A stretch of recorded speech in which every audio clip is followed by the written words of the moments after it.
Okay, lecture number 2 हम लोग शायद chemical property of alcohol, ether and phenol पढ़ लिया था। ये शायद पढ़ लिया है कि कब OH वाला बॉन्ड टूटता है। देखिएगा, OH वाला बॉन्ड कब टूटता है? जब इसका रिएक्शन किससे ताकतवर बेस के साथ हो। इससे रिएक्शन हो बेस के साथ हो, या इसका रिएक्शन मेटल के साथ हो, या एस्टरिफिकेशन। एस्टरिफिकेशन एस्टरिफिकेशन में कंडीशन अप्लाई होता है, मतलब एस्टरिफिकेशन में 99% केसेस में तो यही वाला बॉन्ड टूटता है।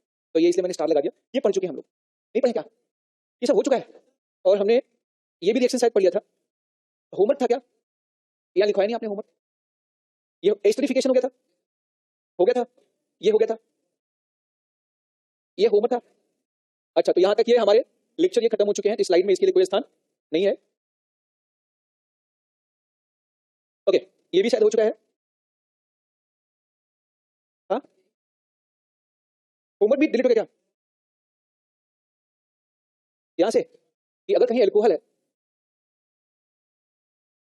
एल्कोहल, ये भी कहीं एल्कोहल है, तो क्या दिक्कत होगी बताओ? इसका रिएक्शन एसिड के साथ कराएं तो मैकेनिज्म में हमने सिद्ध किया, और ये रिएक्शन कराएं इसके प्रेजेंस में H2 SO4 और हीट करते। तो इसमें होता क्या है कि ये एल्कोहल का H और ये एसिड का OH बाहर निकल जाता है और बन जाता है ROCOR। अच्छा, दोनों में अंतर करके इसको एडजस्ट कर दें। ये प्लस वाटर, इस रिएक्शन इज रिवर्सिबल रिएक्शन। अगर कभी व्हेनेवर इसका इस रिएक्शन को कहते हैं एस्टरिफिकेशन। क्या नाम इसका? एस्टरिफिकेशन। अगर हमने इसका रिवर्स रिएक्शन कर दिया अपोजिट, तो इसे कहते हैं हाइड्रोलिसिस। सेम रिएक्शन हो जाएगा। ये हम बात पढ़ चुके हैं, हाइड्रोलिसिस। इसका मैकेनिज्म भी मैंने आपको बता दिया ना। अच्छा, इस बात, हाँ ठीक है, कुछ आपको बताना था। हमने ये भी बता दिया कि R, एल्कोहल का R और एसिड की R डैश में से कुछ भी आप साइज बढ़ाएंगे तो रेट ऑफ रिएक्शन क्या होगा? कम होगा, घट जाएगा। एक बात और याद रखना कि जैसे मॉलिक्यूल के अंदर दो ग्रुप है, एक OH है और एक कार्बोक्सिलिक एसिड।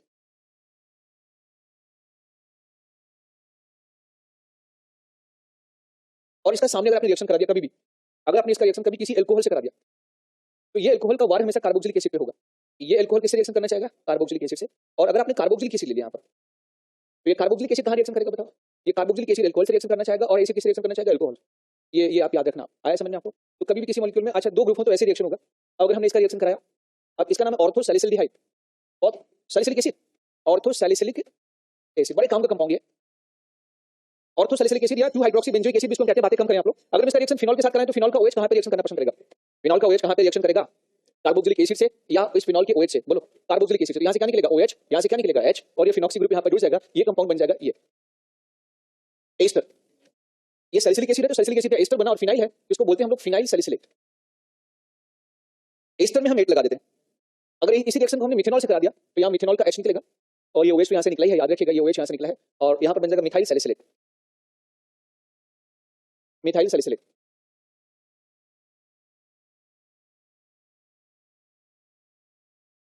आज के लेक्चर से एक सवाल आपके एग्जाम में पक्का है, तो आज का जो लेक्चर हम पढ़ेंगे यहां से एक सवाल तो गारंटी आएगा, 101%। है तो गाली दे देना, कोई फर्क नहीं, ठीक है। अगला सामने देते हैं। अच्छा, तो अगर हमने इस एसिड का रिएक्शन करा दिया एसिडिक मीडियम में, तो ये एसिड कहां रिएक्शन करेगा बताओ? एसिड का रिएक्शन होगा, ये यहां से OH निकलेगा, ये यहां से H निकलेगा और फिर यहां जाके रिएक्शन कर जाएगा, तो ये बन जाएगा आपका ये कंपाउंड। इसको कहते हैं एस्पाइरिन। डिसिप्लिन जानते हैं आप लोग, पेन किलर जो होता है वो यही दवाई है एस्पाइरिन। आपसे पूछा था एस्पाइरिन में कौन सा फंक्शन ग्रुप होता है? कार्बोक्सिलिक और एस्टर। आपसे जेई में कई बार पूछा, जेई में पूछा गया था कि एस्पाइरिन का रिएक्शन सोडियम बाइकार्बोनेट के साथ कराएं तो CO2 गैस निकलेगा कि नहीं निकलेगा? तो CO2 गैस निकलेगा। ये जहां भी कार्बोक्सिलिक ग्रुप होता है ना, वो बाइकार्बोनेट से रिएक्शन करने पर CO2 गैस का इफल्वेसेंस देता है। तो ऑप्शन था जे एडवांस में कि मिथाइल सैलिसिलेट, फिनाइल सैलिसिलेट, एस्पाइरिन और कार्बिनॉल था। Carbinol carbolic acid, carbolic acid मतलब फिनॉल को कार्बोलिक एसिड भी कहा जाता है। तो कौन है जो CO2 गैस निकालेगा? तो CO2 गैस कौन निकालेगा? एस्पाइरिन। ये आपका पेन किलर या एनाल्जेसिक होता है। ये थोड़ा एंटीपायरेटिक भी होता है, एनाल्जेसिक एंड एंटीपायरेटिक। एनाल्जेसिक एमएनसीईआरटी में एनाल्जेसिक लिखा है तो ये लिखते हैं हम लोग, पर ये बुखार भी कम करता है। वो पेन जो होता है किल करने के मैकेनिज्म में बुखार भी कम होता है। एनाल्जेसिक जो पेन को कम करे, जो है दर्द खत्म करे, दर्द जो दूर करे, दर्द दिलों का जो दूर करता है उसको एनाल्जेसिक कहा जाता है ना। जो टेम्परेचर को डाउन करता है उसको एंटीपायरेटिक। पायरो मतलब होता है हीट और एंटी मतलब हीट को कम करने वाले को एंटीपायरेटिक कहा जाता है। एंटीबायोटिक जो होता है जो हमारे अंदर के WBC हमारे इम्यून सिस्टम को जगाता है उसको एंटीबायोटिक कहा जाता है। क्या बेटा? क्या चीज? क्या चीज? एल्कोहल एनाल्जेसिक नहीं होता। एनाल्जेसिक, सुनो मेरी बात सुनो, एनाल्जेसिक दो प्रकार की दवाइयां होती हैं, एक होती है नार्कोटिक्स, एक होती है नॉन नार्कोटिक्स। सुन लो, नार्कोटिक दवाइयां होती हैं जिसमें लोग गाना गाते दम मारो दम मिट जाए गम, समझ में आ गया? वो होती है नार्कोटिक दवाइयां, लेकिन वो उसे इंसान को क्या है, हैबिचुअल हो जाते हैं और उसको नहीं मिलने पे इंसान बेचैन और डिप्रेशन में चला जाता है। उसे कहते हैं हम लोग नार्कोटिक मेडिसिन। गाना सुना आपने? हीरोइन, मार्फिन, कोकीन, ये सब होते हैं, ये भी पेन किलर होते हैं, बट ये एडिक्ट है ना, गांजा। अच्छा, ये जो दवाइयां हैं ये नॉन नार्कोटिक्स होती है, मतलब ये नार्कोटिक की टीम इस पे आपको छापा नहीं मारी, इसको खाएंगे तो कोई फर्क नहीं पड़ेगा, पर अगर आप वो लेके टहलेंगे और उसको खा लेंगे ना तो फिर जेल जाना पड़ जाएगा। अभी शाहरुख खान के लड़के ने पकड़ा था ना, तो वही है, दम मारो दम के चक्कर में पकड़ाया था। ओके, तो याद रखना यहाँ पर अगर हम रिएक्शन करें, अच्छा इसकी खेती भी होती है आसपास, मंदसौर वगैरह में जो होती है ना, आप जानते हैं राजस्थान में खेती भी होती है, मंदसौर वगैरह में होती है। हाँ, कहाँ के है वहाँ के, वहीं का है, जोधपुर में भी खेती होती है। अच्छा वहीं से माल आता है, अच्छा तो अपना एड्रेस दे देना फिर। इधर पता नहीं, मेरे द्वारा बोले गए शब्दों को सीरियसली ना ले, है ना, पढ़ाई को सीरियसली ले। वापस इधर अगर हम इसका रिएक्शन कराएं, देखो जिस प्रकार से ये OH बाहर निकलता है ना, जो मैकेनिज्म हमने लिखा था ना यहाँ पे, ये जो हमने OH लिख रखा है, ठीक इसी प्रकार से अगर यहाँ पर हेलोजन हो, यही मैकेनिज्म, हेलोजन का रिएक्शन भी आप इसके साथ कराएं तो ये ROH के साथ रिएक्शन कराने पर ये HH बाहर निकल जाता है और एस्टर का फॉर्मेशन हो जाता है। ये मैं आगे अभी आपको बता दूंगा कि रिएक्शन कैसे होता है, तो इसका मैकेनिज्म सेम टाइप का होता है। तो सेम रिएक्शन, ये जो एस्पाइरिन होता है, आप इसका इस एसिटिल क्लोराइड इतने पोर्शन को कहा जाता है एसाइल ग्रुप, जानते हैं आप लोग, बताया था आपको, OMDM वगैरह पढ़ाते हो, तो ये ACCl से करा दो तो यहाँ से Cl निकल जाएगा, एसिटिक एनहाइड्राइड से करा दो, ये एसिटिक एनहाइड्राइड, ये वाला ग्रुप निकल जाएगा और ये जो एसाइल ग्रुप है ये इस OH पर आके चिपक जाएगा, वही एस्पाइरिन का फॉर्मेशन होता है। तो aspirin can be prepared by reacting ACCl, acetic anhydride, carboxylic acid with salicylic acid, इन तीनों से एस्पाइरिन का फॉर्मेशन होता है, याद रखना एस्पाइरिन। तो आपसे पूछा जाए इसका नाम क्या है तो आप बता देंगे। ओके, पैरासीटामोल जो होता है जानते हैं, वो उसमें एमाइड ग्रुप होता है, पैरासीटामोल जो होता है ये पैरासीटामोल होता है, NHCOCH3। पैरासीटामोल का जो ऑल होता है वो अल्कोहल होता है, ये इट्स पैरासीटामोल। इसको मिला दो और इसको कंबाइन तो कॉम्बी फ्लेम क्या बन जाता है ना, ये कुछ ऐसे दोनों को मिला के तो पेन किलर भी हो गया और साथ में एनाल्जेसिक भी हो गया, भूखा। तो आधा डॉक्टर तो पहले ही बन जा रहे हैं ना। एक बार थोड़ा कंफर्म कर लेना, वैसे यही है पैरासीटामोल, ये डिटॉल वगैरह, ठीक है, इसमें भी OH ग्रुप होता है पर वो आगे हम पढ़ेंगे। अच्छा ये रिएक्टिविटी ऑर्डर हम ऑलरेडी क्या कर चुके हैं, पढ़ चुके हैं। ये इससे पहले कि हम आगे बढ़ें, एक क्वेश्चन आपसे कराना चाहें, अगर इसका रिएक्शन हमने करा दिया CH3COOCH3 से, या इसका रिएक्शन CH3COOCOCH3 से, या इसका रिएक्शन बता दिया OHCOOCH3, इस रिएक्शन को कराने के लिए हमें ये H+ की उपस्थिति में भी हो सकता है और ये pyridine की उपस्थिति में भी हो सकता है, ये डायरेक्ट भी हो सकता है, मतलब आप इसे pyridine की उपस्थिति में हीट कर दो तो हो जाएगा, क्योंकि ये Cl ज्यादा रिएक्टिव होता है, और यहाँ पर भी आप pyridine की प्रेजेंस में रिएक्शन करा के कर सकते हैं। इसको कराने के लिए हमें H+ के साथ हीट करना पड़ता है थोड़ा, क्योंकि इसकी लिविंग कैरेक्टर थोड़ा सा कम होता है, तो पहले केटायन बना के फिर अटैक कराते हैं। आया समझ में? इन सब में क्या होगा बताइए, इसको शॉर्टकट में हम क्या लिख सकते हैं, इसको शॉर्टकट में लिख सकते हैं ACCl, ये AC है, ये Cl है, इसको शॉर्टकट में क्या लिख सकते हैं बताओ, ये इसे ACOAC या AC2O लिख सकते हैं, और इसे लिख सकते हैं ACOH। इस रिएक्शन को कहते हैं एसाइलेशन ऑफ एल्कोहल, इस रिएक्शन क्या कहते हैं, एसाइलेशन ऑफ एल्कोहल। आप यहाँ एक को बनाइए, क्या बताइए क्या बनेगा इसमें, यहाँ पर ये OCOCH3 एस्टर बन जाएगा पक्का। अच्छा इस रिएक्शन की एक खास बात भी है, चलो बता ही देता हूँ आपको आगे। इसमें भी, इसमें साइड के रूप में क्या बनेगा, ये यहाँ से क्या निकलेगा H और ये Cl, इसमें साइड जो बनेगा वो HCl बनेगा, इसमें यही बनेगा पर साइड प्रोडक्ट ACOH बनेगा, और इसमें जो साइड प्रोडक्ट होगा वो जल बनेगा, पानी। कौन सा, ये एस्टर, इसका है IUPAC ने, ये हो जाएगा साइक्लोपेंटाइल इथेनोएट, ये साइक्लोपेंटाइन साइड ग्रुप हो जाएगा और ये हो जाएगा इथेनोएट, इथेन आया। एक कॉमन नेम वाला एक IUPAC नेम वाला क्लास भी तो लेना है, चलो ठीक है लास्ट में देखेंगे, है ना, ये खत्म कर लें पहले, ठीक है। ओके एक और बात बताओ, अगर आप किसी मॉलिक्यूल में ये रिएक्शन कराते हैं तो इसके वजन में क्या फर्क पड़ता है, इसका वजन, जैसे मान लिया ये ROH है, इसका आपने ACCl या AC2O से रिएक्शन करा दिया pyridine की उपस्थिति में, in the presence of pyridine, ये pyridine क्या करता है, ये जो साइड में HCl बनता है ना, इसको ट्रैप कर लेता है, पकड़ लेता है, नहीं तो रिवर्स कर देगा रिएक्शन को, तो इसलिए pyridine, और जो इसमें pyridine की आवश्यकता नहीं पड़ती क्योंकि ऑलरेडी यहाँ पर क्या है, वाटर बनता है, तो वाटर से ज्यादा फर्क नहीं पड़ता। तो चलिए, तो अगर हम इसके रिएक्शन कराएं तो यहाँ पर बनेगा ROAC, इस रिएक्शन के दौरान इसका वजन जो होता है वो 42 यूनिट बढ़ जाता है, 42 AMU बढ़ जाता है। कैसे आपको बता दूं,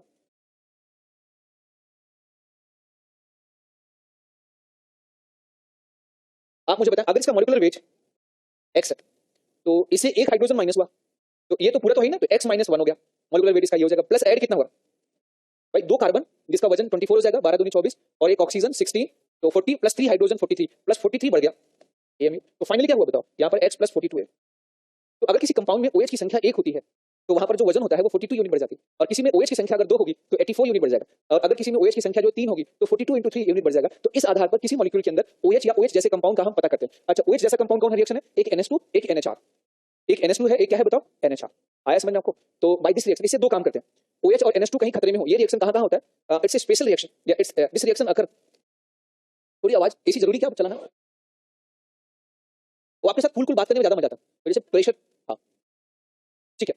अच्छा दिस इज ए, मैं भूल गया पता नहीं क्या बताना था, this reaction also occur in 1 degree amine, 1 degree and 2 degree amine, bracket में NH2 and NHR group NH, तो अब इस रिएक्शन के द्वारा मॉलिक्यूल के अंदर 1 डिग्री अमाइन, 2 डिग्री अमाइन और अल्कोहल की संख्या का पता किया जा सकता है।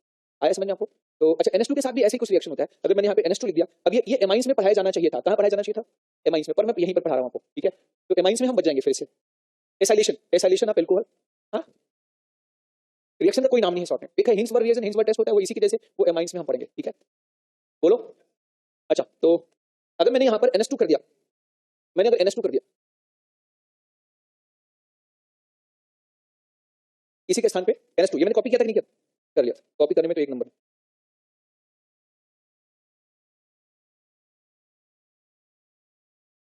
अगर हमने यहाँ 1 डिग्री अमाइन लिख दिया इधर, NH2, इसको वहीं पर बताया मैंने दिया, सेम रिएक्शन होगा। यहाँ से क्या निकलेगा H और यहाँ से क्या निकलेगा Cl, यहाँ से क्या निकलेगा H और वहां से क्या निकलेगा Cl, और जहां पे ये आपका OH है यहाँ पर NH ग्रुप आ जाएगा, NH ग्रुप आ जाएगा। ठीक ऐसे ही सेम ये है acylation of 1 degree amine.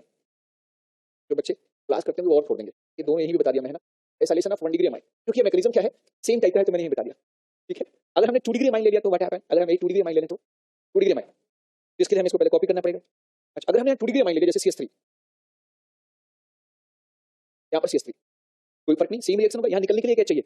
H है और यहाँ पे Cl है, तो यहाँ पर जो ये है यहाँ पर क्या रहेगा, एक CS3।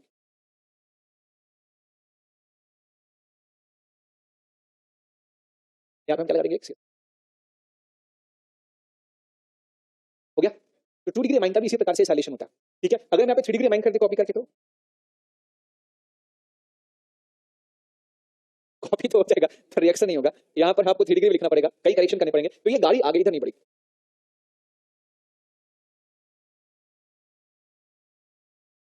नो रिएक्शन, पक्का? तो 3 डिग्री अमाइन के साथ इसका रिएक्शन नहीं होता।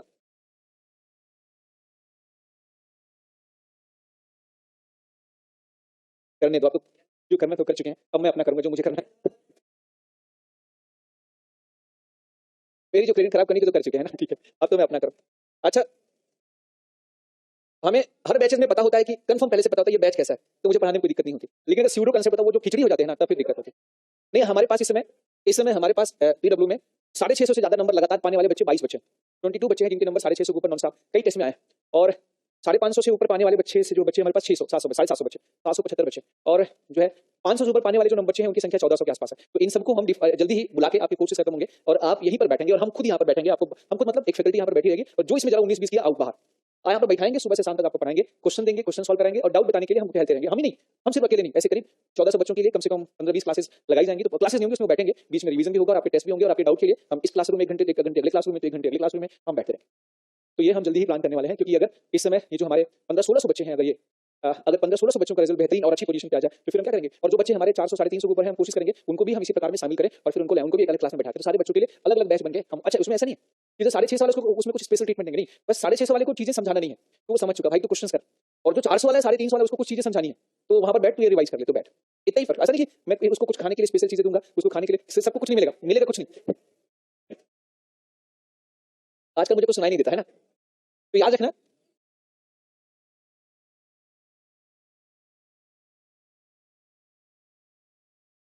आप लिखेंगे तो बेहतरीन रिजल्ट बनाने के लिए हम सब प्रयास रहते हैं। लिस्ट बन रही है, सब रेडियो है, और ये जो है हम लोग वापस लगेंगे, क्योंकि मेरा इच्छा है कि अगर 720 पे अगर 2 बच्चे आ जाएं या 3 बच्चे आ जाएं, तो किसी का तो रैंक, पहली रैंक आ सकती है। कोई तो फर्स्ट, देखो 720 नंबर पाने के बाद भी फर्स्ट रैंक आएगी, इसकी गारंटी नहीं। क्या चीज, क्या चीज नहीं, इसकी गारंटी तो है, 720 तो आएगी नंबर, और मैं आपको इसी 720 नंबर दिलवा के यहीं पे हम लोग दिखाएंगे आपको। 720 नंबर इस बार PW से आएगी, कुछ भी हो आएगी, और इसी क्लास में इसमें कोई गुंजाइश ही नहीं, कोई गुंजाइश ही नहीं। अब कौन फेंका ये मुझे नहीं पता, लेकिन प्रयास, जब घोड़े 20 या 200-400 घोड़े एक साथ रेस में दौड़ते हैं ना, तो चाबुक सब पे लगती है, और उस रेस में कौन नंबर 1 होता है उस दिन का वो डिसाइड करता है कि उस दिन 720 में 720 ऐसा नहीं है कि एकदम इक्वल रहेंगे। अब उस दिन किसका मूड अच्छा है और उन्होंने एक भी गलती नहीं किया, और वो वही, क्योंकि आपके लिए सबसे अच्छी बात है, आपको 5 क्वेश्चन छोड़ने हैं हर सब्जेक्ट में। हर सब्जेक्ट में 5 क्वेश्चन छोड़ने भाई, 20 क्वेश्चन छोड़ने हैं। केमिस्ट्री में 50 क्वेश्चन आएंगे तो 5 तो छोड़ सकते हो ना, तो क्यों नहीं आ सकता?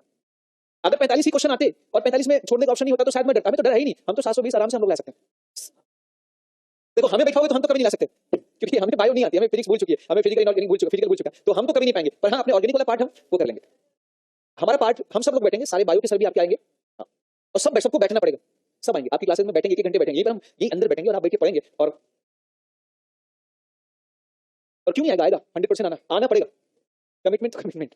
चलो अब हम आगे रिएक्शन आपको एक चीज बताएं, इसका मैकेनिज्म क्या होता है, मैकेनिज्म ऑफ रिएक्शन क्या बेटा, इंटरनेट पे वाइब ना, हमें तो आप में से चाहिए बस कुछ भी हो, और ज्यादातर प्रोबेबिलिटी है कि आप में से कोई कोई अच्छा कर सकता है, प्रोबेबिलिटी तो इसी की अच्छी है। और जगहों में भी कुछ बच्चे बहुत अच्छा है और बहुत अच्छा कर रहे हैं, और वो भी बहुत मेहनत कर रहे हैं, तो वो भी जल्दी आपके बैच में शामिल होंगे।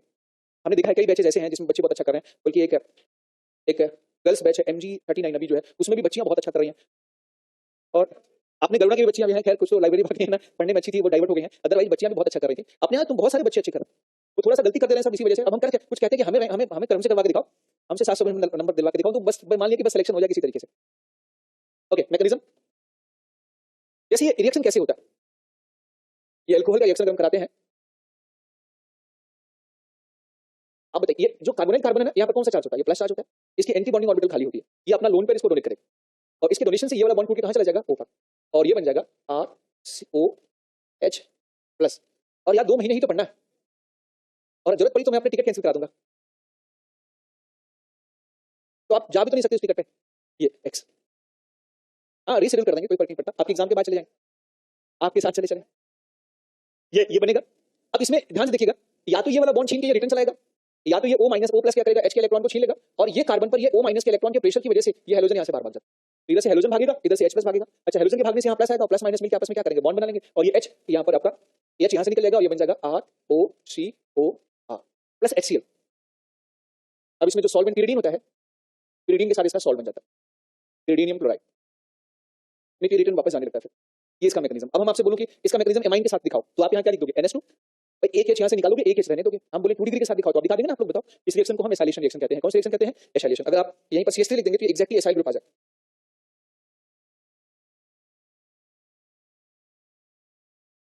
अगर यहाँ पर CH3 लिख दिया,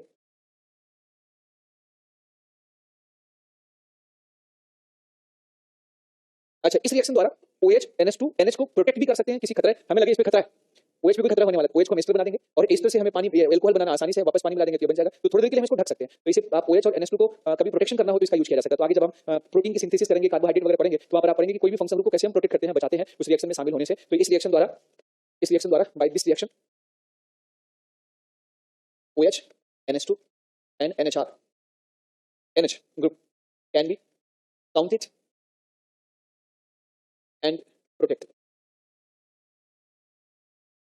एक क्वेश्चन करता हूं मैं आपसे, एक मॉलिक्यूल X है, इसको हमने ACCl और pyridine से रिएक्शन करा दिया, X इस मात्रा में, मतलब हमने इसका एक से साथ एसाइलेशन करा दिया pyridine के प्रेजेंस में, बना कंपाउंड Y, ठीक है। इसमें जो X था, इसका मॉलिक्यूलर वेट, यहाँ पे मैं इसे बदल देता हूँ, यहाँ पे P कर देता हूँ, ये P कंपाउंड था, ये बना Q। इनका जो मॉलिक्यूलर वेट था, इसका मॉलिक्यूलर वेट जो अंतर था,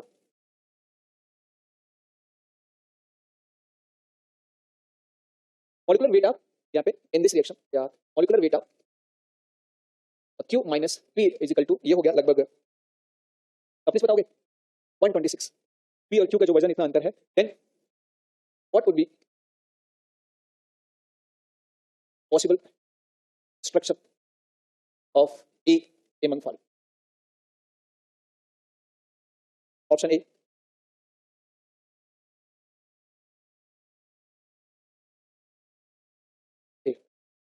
B, क्या हो बेटा, what would be possible structure of P, sorry ये तो है ही नहीं इसमें, तो बोनस हो जाता भी question. What would be possible structure of P among following? P, C,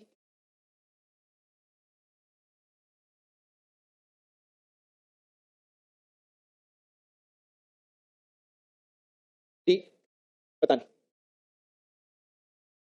D हमें क्या पता, हम क्या जाने, तो आंसर क्या होगा, B पता। तो अब ऐसे ग्लूकोज में कितने OH होंगे, ये कैसे पता किया गया, जब ग्लूकोज था ना C6 H12O6 था, इसका जब एसाइलेशन किया गया ACCl X के साथ, इसका वजन जानते कितना बड़ा था, 6 × 42 यूनिट, सॉरी 5 × 42, 210 यूनिट बढ़ गया था। तो 210 यूनिट बढ़ने से पता चला था ग्लूकोज के अंदर कितने OH प्रेजेंट है, 5 OH प्रेजेंट है, आया समझ में। तो ऐसे हम OH की संख्या का पता करते हैं, और हम इसे हम अल्कोहल को प्रोटेक्ट भी कर सकते हैं किसी भी रिएक्शन में, ठीक है। पता चला कि अमेरिका बमबारी करने वाला OH के ऊपर, हमने क्या किया, उसको प्रोटेक्ट कहा, हमारे पास OH देखो ये तो एस्टर है, फिर वापस हम क्या करेंगे, उसको निकालेंगे, नहीं आया समझ में। चलो इसी के साथ एसाइलेशन क्या होता है, समाप्त। Reaction of alcohol involving CO bond breaking, वे रिएक्शन जिसमें CO बॉन्ड ब्रेक होते हैं, ये आप जानते हैं। अगर आप अल्कोहल में पहले एसिड मिला दें, एल्कोहल में पहले क्या मिला दे? एसिड, चाहे वो लुबिक एसिड हो या प्रोटिक एसिड। जो ऑक्सीजन के लोन पेयर को या ऑक्सीजन से जुड़ना पसंद करेगा, जो ऑक्सीजन को गुस्सा दिलाए, जो ऑक्सीजन में प्लस करे, वो हमेशा CO बॉन्ड को तोड़ेगा। इसमें अगर आप पहले एसिड मिला दोगे तो हमेशा CO बॉन्ड टूटता है, चाहे वो लुबिक एसिड हो या तो प्रोटिक एसिड हो। लुबिक एसिड मतलब इसमें P या D ऑर्बिटल खाली हो। जैसे आपने देखा PCl3 से रिएक्शन करते हैं तो क्या बनता है बताइए? ये OH हट जाता है, यहाँ पर क्या आ जाता है? Cl। PCl5 से भी करते हैं तो ये क्या हो जाता है? Cl आ जाता है। SOCl2 से भी करते हैं तो Cl, HX से भी करते हैं तो Cl, H2SO4 NaCl से करते हैं मतलब HX से कर रहे हैं हम लोग, सेम आएगा Cl। अच्छा, कॉन्सेंट्रेट H2SO4 अगर 443 केल्विन पर करते हैं तो भी यही बॉन्ड ब्रेक करता है। टेंपरेचर थोड़ा सा कम हो तो एग्जाम में आपके एनसीईआरटी में लिखा हुआ है कि इथेनॉल जो होता है 443 पे एल्कीन बनाता है और 413 डिग्री पे ईथर बनाता है, तो ये पूछा जाता है तो एक बार आप याद कर लेना। बना लेंगे आप लोग? तो यहाँ पर क्या बनेगा? क्लोरो, इथेन और प्लस बोलो POH का फोर्थ राइस या H3PO3। मैग्नीशियम बता दो कौन सा होता है? SN2। मैग्नीशियम कौन सा होता है? SN2। ये वाला मैग्नीशियम याद है PCl5 वाला आपको? PCl3 वाला ये SN2 होता है। PCl5 का SN2 SNI depending on temperature, पर प्रोडक्ट ये वाला सेम होगा। इधर बनेगा POCl3 और क्या बन जाएगा? HCl।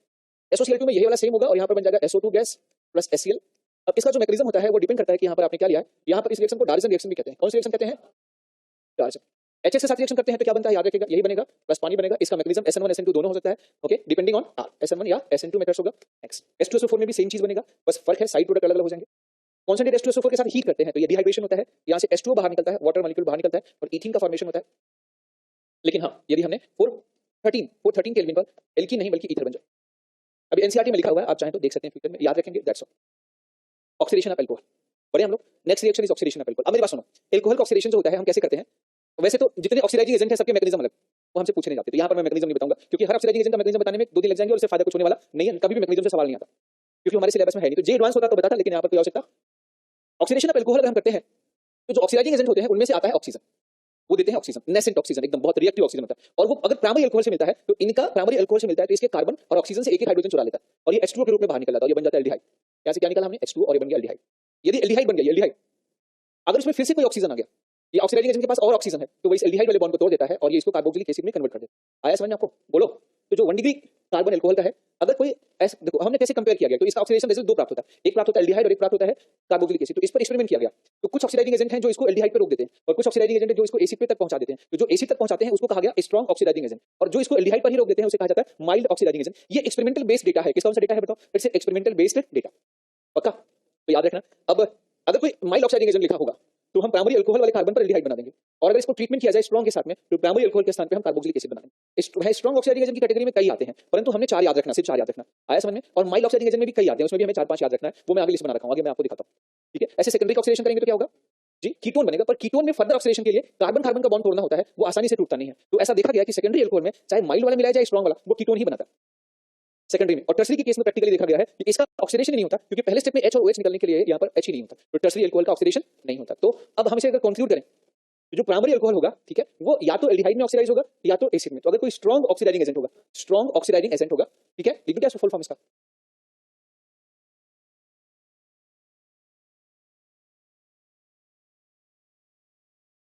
अच्छा, जो माइल्ड ऑक्सीडाइजिंग एजेंट होता है ये क्या होता है?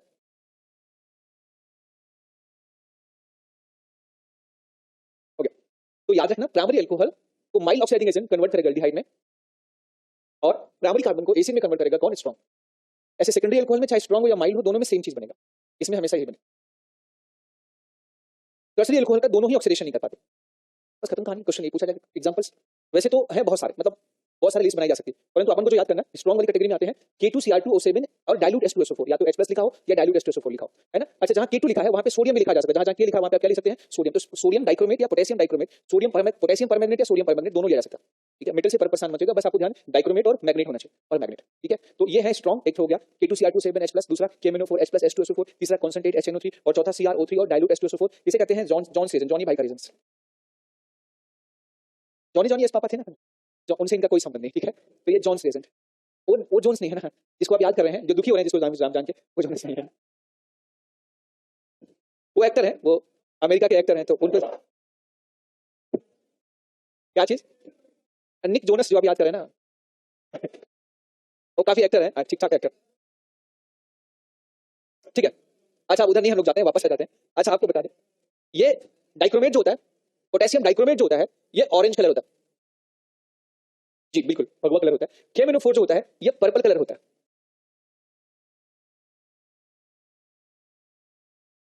कौन सा कलर होता है?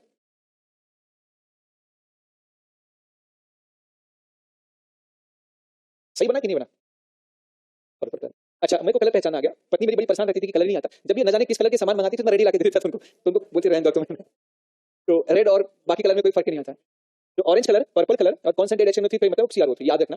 अच्छा इसमें ये है पीसीसी का फुल फॉर्म है पिरिडीनियम क्लोरोक्रोमेट, इसका क्या नाम है? पिरिडीनियम क्लोरोक्रोमेट, मैं लिख देता हूं इसके बारे में, पीसीसी।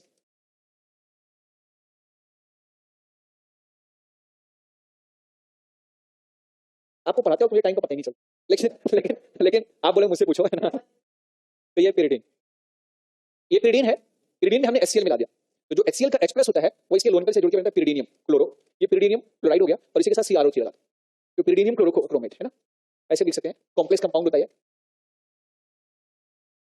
केटायन पहले फिर CrO3, ठीक है, पिरिडीनियम क्लोरोक्रोम, जो भी लिखना चाहे आप लिख सकते हैं। ये बनता कैसे? Pyridine plus HCl plus CrO3 इनसे मिलता है। ओके, तो और इसके बाद वाली कहानी आपको पता होगी, ये पिरिडीनियम के साथ डाइक्रोमेट लगा हुआ, तो नाम क्या है इसका बताओ? पिरिडीनियम डाइक्रोमेट। पीडीसी मतलब क्या है? पिरिडीनियम डाइक्रोमेट, पाइरिडीनियम। अब देखो पीडीसी के साथ अगर सॉल्वेंट CH2Cl2 ले लें तो वो सैरेट रिएजेंट हो जाता है, मतलब आपने पीसीसी और पीडीसी देखा ना, तो दिमाग नहीं लगाना ज्यादा बस। हेलोजन जो होता है, halogen is itself, halogen NaOH के साथ लिखा हो या डायरेक्ट लिखा हो, हेलोजन भी इटसेल्फ एक ऑक्सीडाइजिंग एजेंट होता है। ब्रोमीन वाटर, ब्रोमीन वगैरह जो होता है खुद ही एक ऑक्सीडाइजिंग एजेंट होता है। N-ब्रोमोसक्सिनामाइड इज इटसेल्फ ऑक्सीडाइजिंग एजेंट होता है। MnO2 मैग्नीज डाइऑक्साइड भी एक प्रकार के ऑक्सीडाइजिंग एजेंट होता है। CrO3 एनहाइड्रस, CrO3 में ड्राई एसीटोन या डाइल्यूट एसीटोन, तो डाइल्यूट वाला ताकतवर होता है और एनहाइड्रस वाला क्या होता है जो है वो थोड़ा वीक होता है, ये मॉडरेट होता है, याद रखना। ऑक्सीजन प्लेटिनम सोडियम बाइकार्बोनेट, इसी प्रकार से सिल्वर प्लेटिनम सोडियम बाइकार्बोनेट, और भी लिख सकते हैं यहाँ पे। इसके बारे में आपको बता दूं, MnO2 जो होता है ये सिर्फ एलाइलिक और बेंजाइलिक एल्कोहल को ऑक्सीडाइज करता है, इसका टारगेट होता है सिर्फ only allylic and benzylic alcohol. और जो प्लेटिनम ऑक्सीजन होता है ये ओनली 1 डिग्री, ये ओनली 1 डिग्री एल्कोहल का ऑक्सीडेशन करता है, ठीक है। और इसमें कुछ और रीजन थोड़ा आप लिख सकते हैं, जैसे बता दो कुछ अगर याद हो तो आप H2O2 in the presence of ferrous sulphate, या इसे लिखो Fe+2, FeCl2 लिखा, Fe आयरन फेरस और +2 ऑक्सीडेशन स्टेट में, इसको कहा जाता है फेंटन रिएजेंट्स, सुना है इसके बारे में? फेंटन्स रिएजेंट। ओके, नेक्स्ट इसके अलावा एक और होता है, आप जानते हैं aluminium tertiary, aluminium tertiary butoxide और टर्सरी ब्यूटेन एसीटोन, ये भी ऑक्सीडाइजिंग एजेंट होता है। पर जब ये वाला यूज करते हैं तो इस रिएक्शन का एक नाम होता है, शायद आपको याद होना चाहिए, बताइए नाम पे जल्दी से। इसे कहते हैं ओपिनियर ऑक्सीडेशन, क्या कहते हैं? ओपिनियर। आई थिंक एनसीईआरटी में ये सिर्फ पीसीसी और पीडीसी दिया होगा, पीसीसी, एनबीएस भी दिया, तो वैसे तो आपको ये स्टार्टिंग याद रखें, छोड़ो MnO2 भी नहीं पूछा जाता, वो एडवांस है। कोलिन्स वगैरह फेंट, मतलब उसमें नाम याद मत करो, कोई मतलब नहीं है लिखने की, है ना, उसमें सॉल्वेंट चेंज करके आप लिख सकते हैं। तो जो एनसीईआरटी वाले रिएजेंट है उसी को याद करो। आपके एग्जाम में या तो पीसीसी आएगा या तो CrO3 डाइल्यूट H2SO4 आएगा, बहुत अगर उसको पूछना होगा तो वो आपसे पीडीसी लिख देगा, बस आपके एग्जाम में या तो पीसीसी पूछेगा या तो ये, ठीक है, या तो हो सकता है ये थोड़ा सा। चलो पांचवा एक और याद करो। अब मैंने लिखा दिया कि अगर कहीं पर आपको बुक्स में या AITS के जो पेपर्स होंगे ना उसमें क्वेश्चंस आ सकते हैं, क्योंकि पेपर किसके हाथ में है वो देखो। एक्सपीरियंस टीचर जो होता है और अनएक्सपीरियंस टीचर में बस एक बहुत बड़ा फर्क होता है कि एक्सपीरियंस टीचर को पता होता है कि क्या नहीं पढ़ाना है हमें और जो पढ़ाना है उसको कैसे पढ़ाना। अनएक्सपीरियंस टीचर को जितना आता है सब पता। जब पहले साल में पढ़ाना स्टार्ट किया था ना, जितना पहले साल, अगर उसका मैं 1/4 भी नहीं पढ़ाता, फर्स्ट ईयर जो मैंने पढ़ाया था, मतलब हम 40% भी नहीं पढ़ाते, जो फर्स्ट टाइम में जो मुझे आता था सब बता देता था। फिर बाद में जब फर्स्ट ईयर 2004 में मैंने पढ़ाना स्टार्ट किया तो मेरे को लगा जो कभी पूछा ही नहीं जाता, तो इसको बच्चे को डाइवर्ट करने का फायदा क्या, वो समय उसका बर्बाद हो रहा है क्योंकि बेकार की चीजें याद करने में, तो इससे अच्छा वो अपना समय बायो पे और फिजिक्स में या मैथ्स में दे दिया होता। तो फिर वहां पर हमने तुरंत चेंज कर लिया। आप किसी बेहतरीन डॉक्टर और कम बेहतरीन डॉक्टर की पहचान करना हो तो उसके पर्चे में देख लो, जो बेहतरीन एक्सपीरियंस डॉक्टर होते हैं वो एक ही 2 दवाइयां लिखेंगे, वो तुरंत डायग्नोस करेंगे, बोलेंगे बस ये खाओ इसी से काम हो जाए। लेकिन जो अनएक्सपीरियंस डॉक्टर होते हैं वो पूरा दे देंगे आपको, उनको पता है कि अच्छा इसको इरिटेशन होगा तो एक पेन किलर भी दे दो, तो पेन किलर होगा, पेन नहीं होगा तो बोलेगा नहीं अब आराम हो गया डॉक्टर अच्छा हो गया, एंटीबायोटिक भी दे दो, क्योंकि हर इंसान का जो एंटीबॉडी होता है वो तो लड़ता ही है, रोग को अपने आप खत्म कर देता है, इम्यून सिस्टम को। एंटीबॉडीज खाने से क्या होगा, थोड़ा सा एलर्जी होने के चांस है, तो वहां पर एंटी एलर्जी दवाई भी दे दो, साथ में थोड़ा उससे कमजोरी होगी क्योंकि पेट गर्म होगा तो थोड़ा मल्टीविटामिन भी दे दो उसको। अब क्या कहेंगे, ढेर सारे 5-6 दवाइयां लिख देते हैं, थोड़ा सा पेट प्रॉब्लम होगा तो उनको थोड़ा सिरप वगैरह भी दे दो, तो ये फर्क होता है, आप देखेंगे। चलिए हाँ ये मैंने लिख दिया, छोड़ो अनावश्यक, समझ गए ना आप लोग क्या करने वाले हैं आप लोग। तो अगर आपसे सवाल किया जाए, जैसे मैं करूँ सवाल कि ना करूँ, पूछ लो, परमिशन ग्रांटेड, ठीक है, तो क्वेश्चन बना लो। क्वेश्चन याद किया था भूल गया, पूरा रटा था लेकिन सब भूल जाता, क्या हुआ? ऐसा ही है तो रटा मत किया करो फिर। अगर हमने इसका रिएक्शन कराया,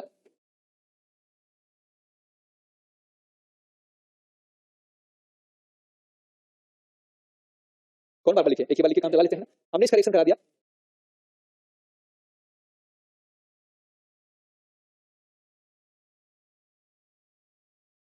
K2CR2O7H+, बता दो भाई क्या बनेगा।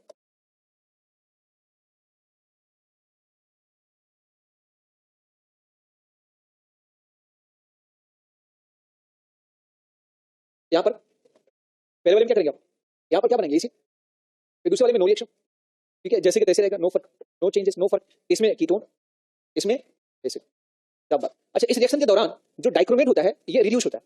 देखो ये तो ऑक्सीडाइज हुआ, आप कह सकते हैं कि potassium dichromate oxidises primary and secondary alcohol but not tertiary alcohol. आप इसका उल्टा भी बोल सकते हैं कि primary and secondary alcohol reduces dichromate but not tertiary alcohol. इसमें चेंजेस भी नजर आते हैं। इसका जो ऑरेंज कलर है ना, ये ऑरेंज कलर जो होता है, ये ऑरेंज कलर जो है ग्रीन कलर में बदल जाता है, क्योंकि यहाँ पर जो साइड में बनता प्रोडक्ट है वो ग्रीन कलर का होता है, वो बनता है Cr2O3। आप जानते हैं Cr2O3, Cr2O3 नहीं आया समझ में आपको? तो ये इस चेंजेस के इसमें तो बनेगा नहीं, सॉरी इसमें तो बनेगा, इसमें तो नहीं बनेगा, इसमें नो रिएक्शन हो गया। अच्छा एक और बता, you can state that primary secondary alcohol reduces dichromate and changes the color of orange color of dichromate to green color but not tertiary alcohol. So on the basis of this reaction you can identify tertiary alcohol from primary secondary and tertiary. बोलो, जहां पे primary secondary tertiary सारे alcohols हो उसमें से tertiary वाले को पहचान सकते हैं, और इस टेस्ट का नाम होगा डाइक्रोमेट टेस्ट। क्या कहेंगे इसे बताओ? डाइक्रोमेट। इसी के स्थान पे अगर हमने पोटेशियम परमैंगनेट ले लिया तो उसका जो पर्पल कलर है वो चेंज होगा, उसे कहेंगे परमैंगनेट टेस्ट कहेंगे। तो परमैंगनेट एंड डाइक्रोमेट टेस्ट के आधार पे हम किसको डिफरेंशिएट कर सकते हैं जो है, ओके उसका कलर मुझे याद नहीं किसमें बनता है, पर आप जैसे आपने परमैंगनेट ले लिया यहाँ पे,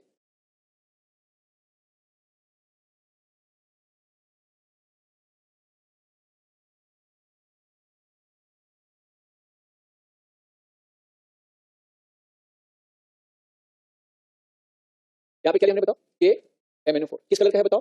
पर्पल। पर्पल नहीं, पर्पल है ना, है ना? तो याद रखना इस टेस्ट का नाम क्या हो जाएगा बताओ? इस टेस्ट को बोलेंगे डाइक्रोमेट पोटेशियम परमैंगनेट टेस्ट। आप कहेंगे अब इसमें कलर पता नहीं है तो आप बोल सकते हैं कि वर्डिंग बस चेंज होगा, इतना याद करें कि primary secondary, primary tertiary secondary primary. तो primary and secondary alcohol change the purple colour of KMnO4 but not of tertiary alcohol. तो इस आधार पे भी हमने डिफरेंशिएट किया। इस टेस्ट का नाम होगा क्या जो है, पोटेशियम या सोडियम परमैंगनेट टेस्ट। हो गया, बोलो नेक्स्ट। अगर मैं इसका रिएक्शन PCC से करा दिया, ओके तो क्या करेंगे बता दो जल्दी से। जो प्राइमरी वाले कार्बन उसको किसमें कन्वर्ट करेंगे आप? एल्डिहाइड में।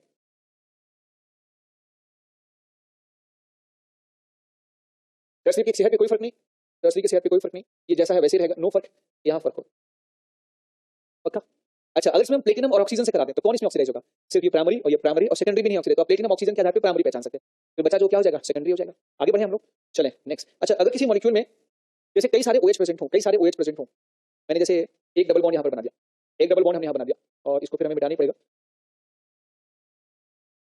और इसमें हमने MnO2 सिलेक्शन करा दिया।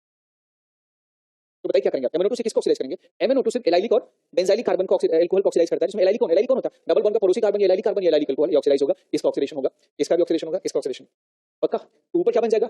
एल्डिहाइड। यहाँ पर क्या बन जाएगा? यहाँ भी कीटोन, बट यहाँ पे ऑक्सीडेशन नहीं होगा पक्का।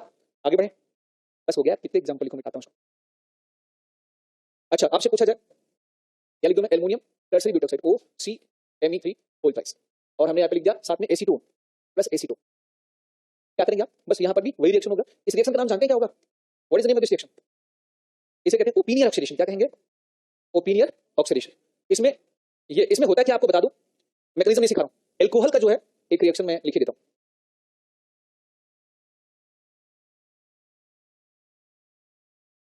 ओपिनियर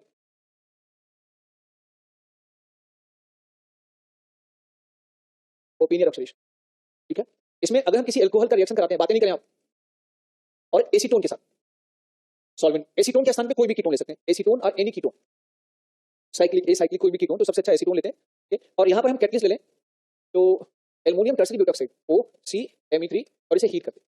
तो आपको बता दूं इसके जो हाइड्रोजन है, ये इनके हाइड्रोजन, कार्बन की हाइड्रोजन यहाँ से निकलती है, कार्बन का हाइड्रोजन इस कार्बन पे और इसका हाइड्रोजन यहाँ पे जुड़ जाता है, ठीक है। ये ऑक्सीडाइज हो जाता है, ये रिड्यूस हो जाता है।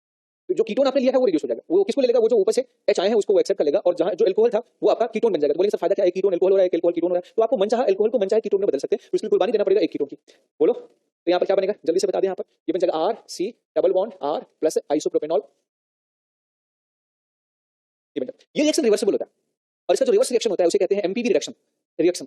जैसे आपने एस्टरीफिकेशन पढ़ा था ना, इसका उल्टा होता है। अगर आप इस कीटोन का रिएक्शन इस आइसोप्रोपेनॉल से करा दें और यहाँ कैटलिस्ट ले लें एल्युमिनियम आइसोप्रोपोक्साइड, जिसका एल्कोहल है वही वाला एल्युमिनियम आइसोप्रोपोक्साइड OCHMe2, तो ये रिएक्शन रिवर्स हो जाएगा, और इस रिएक्शन को कहते हैं, इसको कहते हैं MPB रिएक्शन। अच्छा नाम है, आप लिख सकते हैं। फुल फॉर्म बता दो इसका क्या? इसका फुल फॉर्म जानते हैं? बता दो जल्दी से। मिरविन मिरविन पोंड्रफ वर्ली रिडक्शन, नाम कठिन है। इसमें किसी भी कीटोन को एल्कोहल में बदल सकते हैं, आपको जो कीटोन चाहिए वो एल्कोहल नहीं आया समझ में? अगर कभी कीटोन और आइसोप्रोपेनॉल उसका रिएक्शन एल्युमिनियम आइसोप्रोपेक्साइड से करा दें तो इसका वाला H, ये H यहाँ पे आ जाएगा, ये वो यहाँ पे आ जाएगा, ये ऑक्सीडाइज हो जाएगा, कीटोन बना देगा और ये बन जाएगा आपका अल्कोहल। ठीक है, और अगर आपको किसी कीटोन को रिड्यूस करना है तो आपको क्या क्या करना है, ये एल्युमिनियम टेट्राइड ब्यूटॉक्साइड ले लो, तो उल्टा ये जो आप दोनों को ले लो, कोई भी इसमें ले लो, मतलब कैटलिस्ट दोनों में से कोई ले लो। परंतु ओपिनियन नामक साइंटिस्ट ने एल्युमिनियम टेट्राइड ब्यूटॉक्साइड लिया था, एमपीबी में इन्होंने क्या एल्युमिनियम आइसोप्रोपेक्साइड लिया था, आप दोनों में कोई ले सकते हैं, डजंट मैटर। हेलो, जब भी एल्कोहल, आप इसे ऐसे याद करें, एल्युमिनियम का एल्कोक्साइड होगा, एल्युमिनियम का क्या होगा, कोई एल्कोक्साइड ग्रुप होगा, और सामने कीटोन और अल्कोहल होंगे, जो कीटोन होगा वो ऑक्सीडाइज होगा, कीटोन जो होगा वो रिड्यूस होगा, अल्कोहल क्या होगा, ऑक्सीडाइज होगा, एक ऑक्सीडाइज होगा, एक क्या होगा, रिड्यूस, बस खत्म कहानी। कोई भी ले सकते हैं, 1 डिग्री 2 डिग्री 3 डिग्री नहीं ले सकते, this alcohol should be 2 degree और 1 degree, it should not be 3 degree, यहाँ 3 डिग्री नहीं होना चाहिए, क्योंकि 3 डिग्री का नहीं होता ऑक्सीडेशन। अगर मैं आपसे सवाल करूं, इसका रिएक्शन हम कराएं, ध्यान से देखिएगा, ये है आपका अल्कोहल और ये एसीटोन है, यहाँ पर एल्युमिनियम का एक ऑक्साइड को ले लेते हैं, चलो ये लेते हैं AlOCme3 वोल्टाइज। अब बताओ क्या करोगे इसमें, इसको ऑक्सीडाइज, इसको रिड्यूस, खत्म कहानी, समझ में आ गया। और अगर एल्युमिनियम टेट्राइड ब्यूटॉक्साइड है तो ओपिनियन ऑक्सीडेशन है, ठीक है, उल्टा हम यहाँ पे कर दें। नेक्स्ट, कंफ्यूज नहीं हो गया आप लोग, होने दो, मुझे आजकल कुछ दिख नहीं, मुझे तो सिलेक्शन तो मैं सोच नहीं रहा हूँ, सिलेक्ट तो सब हो रहा है, मुझे सिर्फ रैंक चाहिए बस, नथिंग मोर। और 10 लाख बच्चों में देखे जा चुके हैं ना, गड़बड़ी हो चुकी है। ओके, यहाँ पर बताओ क्या करेंगे आप? मैंने बोला कि आप पार्टी में अगर आप 1 रैंक देंगे तो आपकी पार्टी में आके अलग से आपके साथ डांस करेंगे, और हो सकता है कि आप अकेले नहीं, साथ में आपकी भाभी जी भी साथ में, गुरु माता भी है साथ में, ठीक, लेकिन आपको फर्स्ट रैंक देना पड़ेगा जी, अपने गुरु को यहाँ बुलाने के लिए आपको रैंक तो अच्छी देनी पड़ेगी। यहाँ पर बताएं क्या करेंगे, जल्दी से बताएं। ये वाला कीटोन क्या होगा, रिड्यूस, और ये क्या होगा,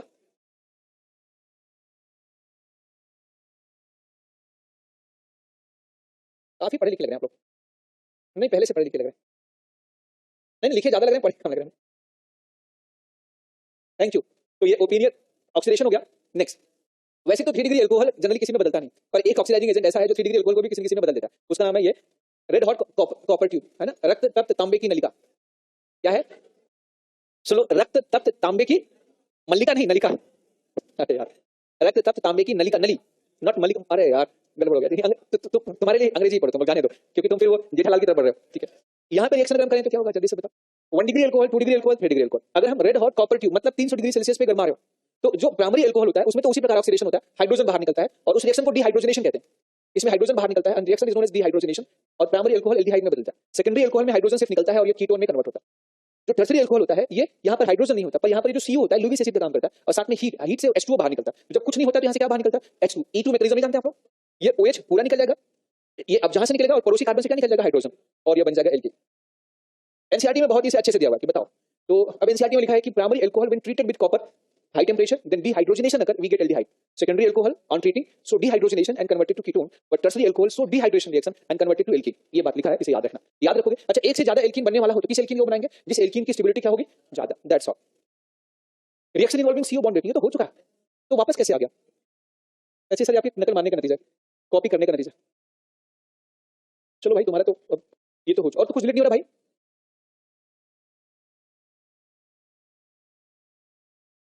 ये क्या हुआ,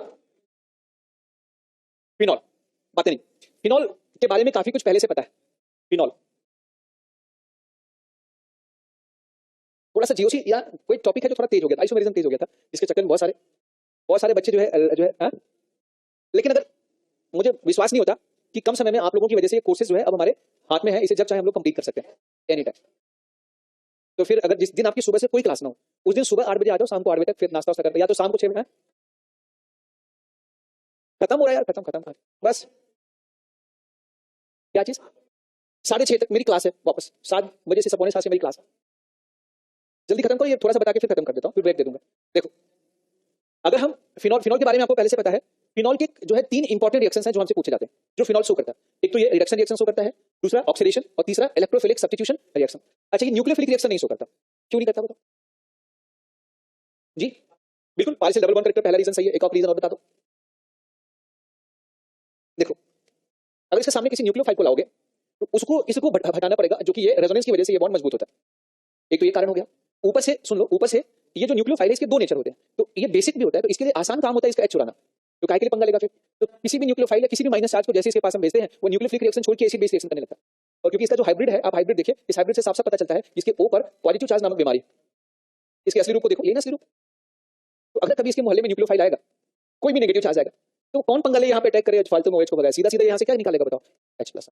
समझना, इजी काम। तो इसीलिए इस पर किसी भी न्यूक्लियोफाइल का अटैक करने से न्यूक्लियोफिलिक रिएक्शन के बजाय वो एसिड बेस रिएक्शन कर जाता है। तो फिनॉल का एक रिएक्शन तो जो इंपॉर्टेंट है वो है रिडक्शन, ऑक्सीडेशन, ESR, और चौथा रिएक्शन है यहाँ पर ये एसिड बेस रिएक्शन।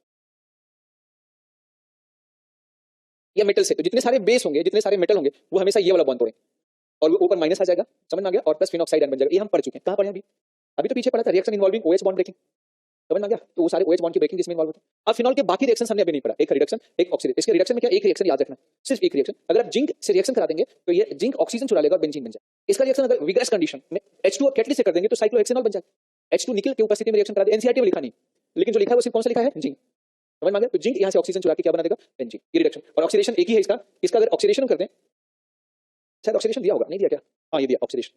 ऑक्सीडेशन में अगर हम इसका रिएक्शन पोटेशियम डाइक्रोमेट, पोटेशियम लिखने का तरीका K2Cr2 K2Cr2 H2SO4, sodium dichromate H2SO4, sodium dichromate H+, कैसे भी लिखा हो, तो ये चारों चीज एक ही है। जिसका वो वाला कार्बन ऑक्सीडाइज होगा जिस पर OH जुड़ा है, और इसका अगला वाला लास्ट वाला कार्बन ऑक्सीडाइज होगा जो चौथा वाला कार्बन, और ये किसमें कन्वर्ट हो जाएगा, इस कंपाउंड का नाम है बेंजोक्विनोन। क्या नाम है, हाँ, बेंजीन में कीटोन टाइप का ग्रुप आ गया बेंजोक्विनोन। एक ही ऑक्सीडेशन रिएक्शन इसकी इंपॉर्टेंट है। इसके ESR रिएक्शन की बात करें अगर आप, तो ESR मतलब इलेक्ट्रोफिलिक सब्स्टिट्यूशन। तो इसका जो रिएक्शन होता है, इस पर यहाँ माइनस चार्ज होता है, गलती से पॉजिटिव चार्ज लिखा, अरे इतने सारे,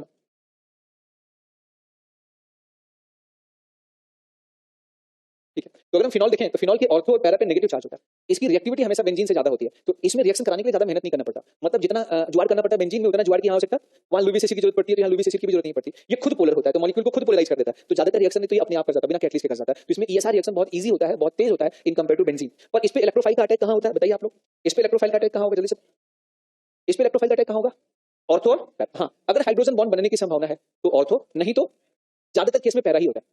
आगे बढ़ जाए हम लोग, ये देखा towards ESR phenol is more reactive than benzene. दूसरा, in phenol electrophile attack at ortho and para position, बस इतना बात आपको याद रखना।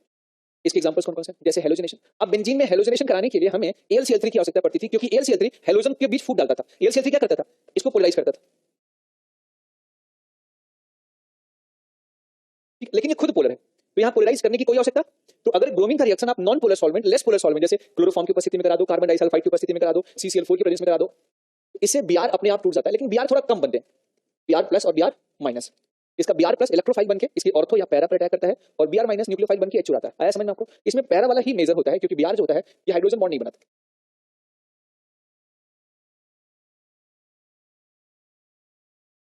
अच्छा, सॉल्वेंट बहुत ध्यान से देखना, इसमें सॉल्वेंट ध्यान, अच्छा Br2 और वाटर के साथ अगर हम रिएक्शन कराते हैं तो एक ये दिक्कत होती है कि इसमें Br2 वाटर तो होता है, कुछ इसमें से BrOH भी बन जाता है, और BrOH किसमें टूट जाएगा, Br+ और OH- में। ये OH- फिनॉल को और ज्यादा एक्टिव कर देते हैं और गुस्सा दिला देते हैं। ये OH- क्या करते हैं, इसके H को यहाँ से चुरा के यहाँ इसको फिनॉक्साइड आयन में कन्वर्ट कर देते हैं, ऐसा एनायन यहाँ नहीं बनता। तो इस पर ये और ज्यादा रिएक्टिव होता है, क्योंकि इसकी जो प्लसियम पावर जो होती है, प्लसियम और प्लस आई ग्रुप होती है, ये ऊपर वाला जो ये प्लसियम और माइनस आई ग्रुप है, इसकी प्लसियम पावर भी कम है और माइनस आई भी है, ये प्लसियम पावर ज्यादा है, तो यहाँ पर ऑर्थो और पैरा पे इलेक्ट्रॉन की डेंसिटी बहुत ज्यादा होती है, और यहाँ Br भी ज्यादा मात्रा में बनता है। Br भी क्या होता है यार, क्योंकि ऑलरेडी वाटर इसको ज्यादा बनाता है, तो दोनों ही फैक्टर में इसके जितने संभावित पोजीशन है उस पर Br जुड़ जाते हैं। संभावित मतलब और दोनों ऑर्थो और पैरा, और ये बन जाता है ट्राइब्रोमो फिनॉल, 2 4 6 ट्राइब्रोमो फिनॉल। अच्छा, ये रिएक्शन बेंजीन में नहीं होता, ये रिएक्शन बेंजीन में नहीं होता। अगर हम आपसे एक सवाल करें, इसमें कलर भी चेंज होता है, इसमें ये ब्रोमीन वाटर जो होता है इसका कलर रेड होता है, क्या पिंक कलर क्या होता है, ब्राउन, तो इसमें कलर भी इसका चेंज होता है। ये फिनॉल ब्रोमीन वाटर के कलर को चेंज करता है, लेकिन बेंजीन नहीं करता। तो जैसे मान लिया एक बर्तन में अगर कहीं बेंजीन भरा और एक बर्तन में फिनॉल भरा, हमें पता नहीं है, दोनों ही स्मेल करते हैं, याद रखिएगा। और हमें पता करना है कि कौन फिनॉल है कौन बेंजीन है, तो आप इसका भरपूर फायदा उठा सकते हैं। यहाँ पर कैसे कर सकते हैं, यहाँ पर अगर आपने ब्रोमीन वाटर मिला देंगे तो यहाँ पर ब्रोमीन वाटर से बेंजीन रिएक्शन नहीं करता, ब्रोमीन AlCl3 से करता है, और यहाँ पर रिएक्शन हो जाएगा, यहाँ कलर में परिवर्तन होगा, तो आप बेंजीन को फिनॉल से डिफरेंशिएट कर सकते हैं ब्रोमीन वाटर, इसे ब्रोमीन वाटर टेस्ट भी कहेंगे। नहीं आया समझ में, पक्का ये नहीं पता तो अनसैचुरेटेड, जैसे ब्रोमीन वाटर टेस्ट सिर्फ अनसैचुरेटेड कंपाउंड ही देते हैं, बेंजीन नहीं देते, लेकिन एक एरोमेटिक कंपाउंड देता है, फिनॉल और एनिलीन देता है। अगर यहाँ पर NH2 ग्रुप होता है ना, तो ये भी ऐसे रिएक्शन करता है, तो फिनॉल और एनिलीन में ये रिएक्शन होता है, बाकी जगह नहीं। आगे बढ़े, क्यों, क्योंकि फिनॉल में ये फिनॉक्साइड आयन बन जाता है और एनिलीन खुद ही ताकतवर होता है। आगे बढ़ जाए, कुछ ज्यादा बता दिया ध्यान से, जब कभी फिनॉल का रिएक्शन ब्रोमीन के साथ हो, less polar solvent, chloroform, non polar solvent, CCl4 या कार्बन डाइसल्फाइड, तो एक Br आप अटैक कराना, ये याद रखना। जब कभी पानी के साथ किया जाए तो वहां पर आप तीनों पोजीशन पे Br जोड़ देना। इस ये क्वेश्चन आपके एग्जाम में अगर पिछले साल नहीं आया तो आ सकता है, ठीक है। अगला एक सावधानी, अगर मान लिया फिनॉल के ऑर्थो और पैरा पोजीशन पे कोई सल्फोनिक ग्रुप प्रेजेंट हो या कार्बोक्सिल ग्रुप प्रेजेंट है, तो जो पानी होता है ये सल्फोनिक को बाहर भी कर देता है। पानी और हीट, आपको पढ़ाया था कि सल्फोनेशन एक रिवर्सिबल प्रोसेस होता है जिसमें बेंजीन सल्फोनिक एसिड को पानी से रिएक्शन कराते हैं तो SO3H बाहर निकल जाता है। ऐसा बताया था आपको। अगर हम इसका रिएक्शन वाटर से करा के हीट कर दें तो ये कन्वर्ट हो जाता है किसमें, इससे ये SO3H बाहर निकल जाता है। अगर वाटर से करा के हीट कर दें तो ये बन जाता है आपका फिनॉल। तो अगर पैरा पोजीशन पे बेंजीन के फिनॉल के सल्फोनिक ग्रुप अगर प्रेजेंट हो तो वो इसमें बदल जाएगा ब्रोमीन वाटर से रिएक्शन करा के हीट करने पे। तो फिर क्या बनाओगे आपको जो है जल्दी से बताओ। तो फिर वही चीज बन जाएगा ट्राइब्रोमोफिनॉल। एक एग्जाम होता है, छोड़ो जाने दो, नहीं बताता आपको, आप डर जाते हैं। एक एग्जाम होता है जे एडवांस, वो जे एडवांस 2014 या 15 का पेपर।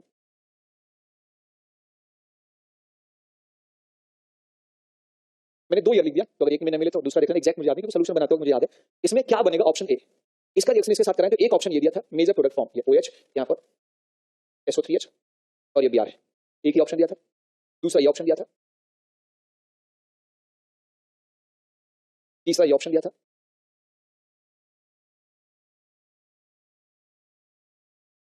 चौथा ये ऑप्शन दिया था जो अभी आपने लिखा। ये क्वेश्चन हूबहू नोट्स में ऐसे ही था।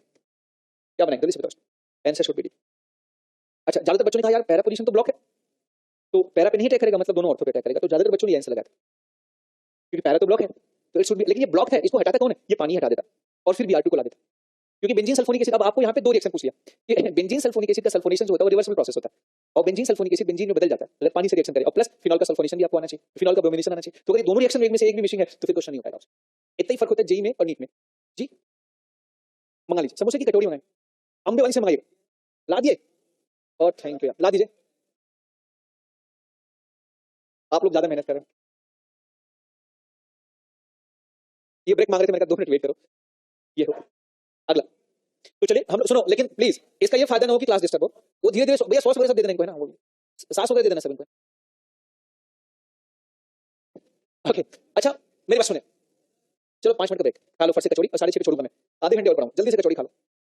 बाहर मत निकलो, कहाँ जा रही हो, कहाँ जा रही है डॉक्टर, हाँ क्या हुआ, Br2 ऑटो नहीं होगा, नहीं हीट है तो भी बनेगा, जनरली हीट किया था। कहां से मंगाए कचौड़ी,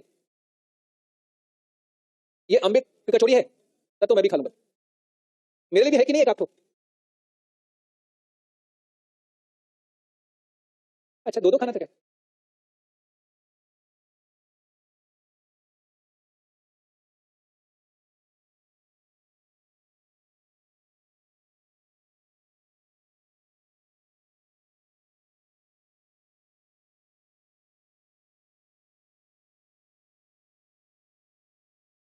चाय पिला देंगे क्या, चाय पी लो, क्या हुआ,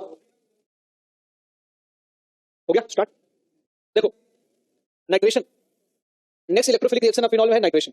देखो बेंजीन के नाइट्रेशन के लिए हमेशा हमें कॉन्सेंट्रेट H2SO4 प्लस HNO3 की आवश्यकता पड़ती है, और अगर आप उसी वाले कॉन्सेंट्रेट HNO3 और H2SO4 का रिएक्शन उतना ही उसी टेंपरेचर पे फिनॉल के साथ करा दें तो ये रिएक्टिव होता है, ये बेंजीन से ज्यादा रिएक्टिव होता है। इसके ऑर्थो और पैरा पे माइनस चार्ज होने की वजह से यहाँ पे जो NO2 होता है ये NO2 प्लस इसके तीनों पोजीशन पे अटैक कर जाता है और ये बन जाता है ट्राइनाइट्रोफिनॉल, ये पिक्रिक एसिड बन जाता है, PNP इसका नाम होता है पिक्रिक एसिड, ये एक्सप्लोसिव होता है।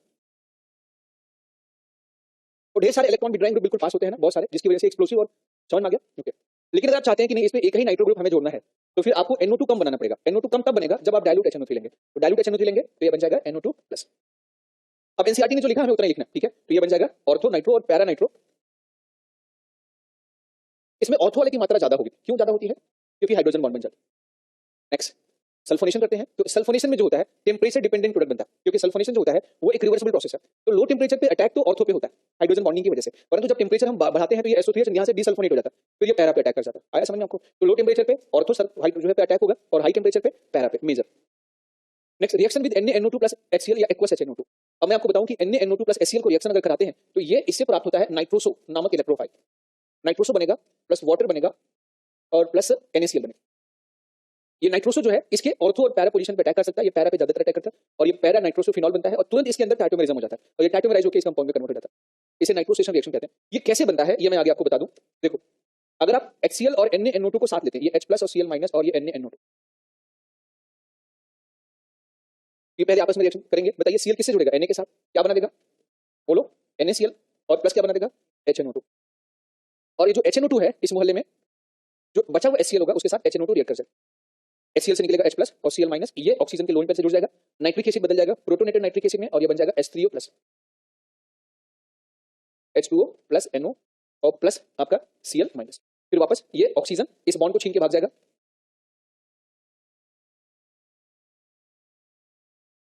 ये N2 यहां से बाहर निकलेगा और हमें प्राप्त हो जाएगा H2O प्लस नाइट्रोसो नामक इलेक्ट्रॉन। इसे याद रखना, ये एमाइंस में भी होता है रिएक्शन, इसे डाइजोटाइजेशन रिएक्शन भी कहा जाता है। आगे हम आपको बताएं, यही एमाइंस में डाइजोटाइजेशन करता है, यही पर मैकेनिज्म अलग होता है। इसमें समरी क्या लिखेंगे आप बताओ? ये HNO2 बना था और HNO2 वापस यूज हो गया, ये प्रोटोनेटेड नाइट्रिक एसिड बना था, प्रोटॉन से जुड़ा नाइट्रिक एसिड, ये वापस यूज हो गया। हुआ क्या? 2 HCl react with 1 mole of NaNO2 giving क्या देगा? NaCl और प्लस क्या देगा बताओ, बता दो, प्लस नाइट्रोसो और प्लस जी NaCl बन गया। ओके, ये नाइट्रोसो इस पर अटैक कर जाता है। क्या हुआ? आज सुबह से खाना खाने का मौका नहीं मिलता किसी, बस क्या हुआ? ये रिकॉर्डिंग बंद कर दो, चाय तो पी लो यार, 1 मिनट।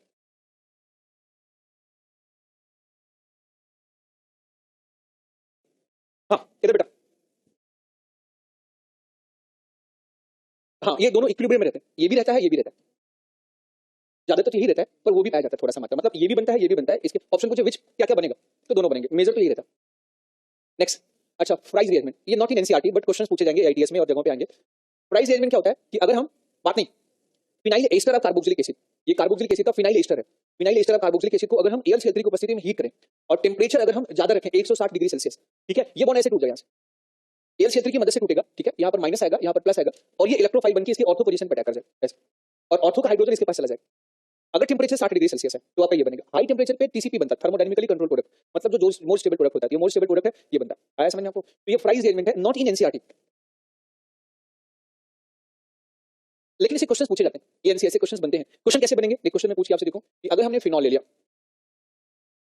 फिनॉल का रिएक्शन हमने Na वैसे करा दिया, A बना दिया, और फिर A का रिएक्शन हमने करा दिया CH3CO Cl से, है ना, वापस B बना दिया और B को AlCl3 की प्रेजेंस में हीट कर दिया, और ये हीट हमने कर दिया लगभग 60 डिग्री सेल्सियस के आसपास। तो यहाँ पर C बनेगा, आपको पहचानना है ये ABC क्या होगा। ओके पहचान, तो जो पहला कंपाउंड बात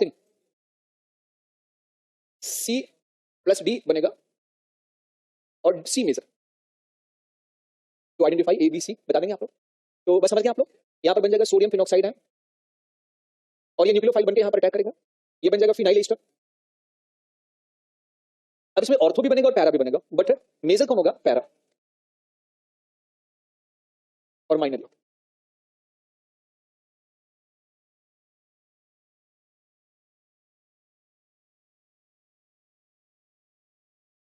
गया, नेक्स्ट आगे बढ़े।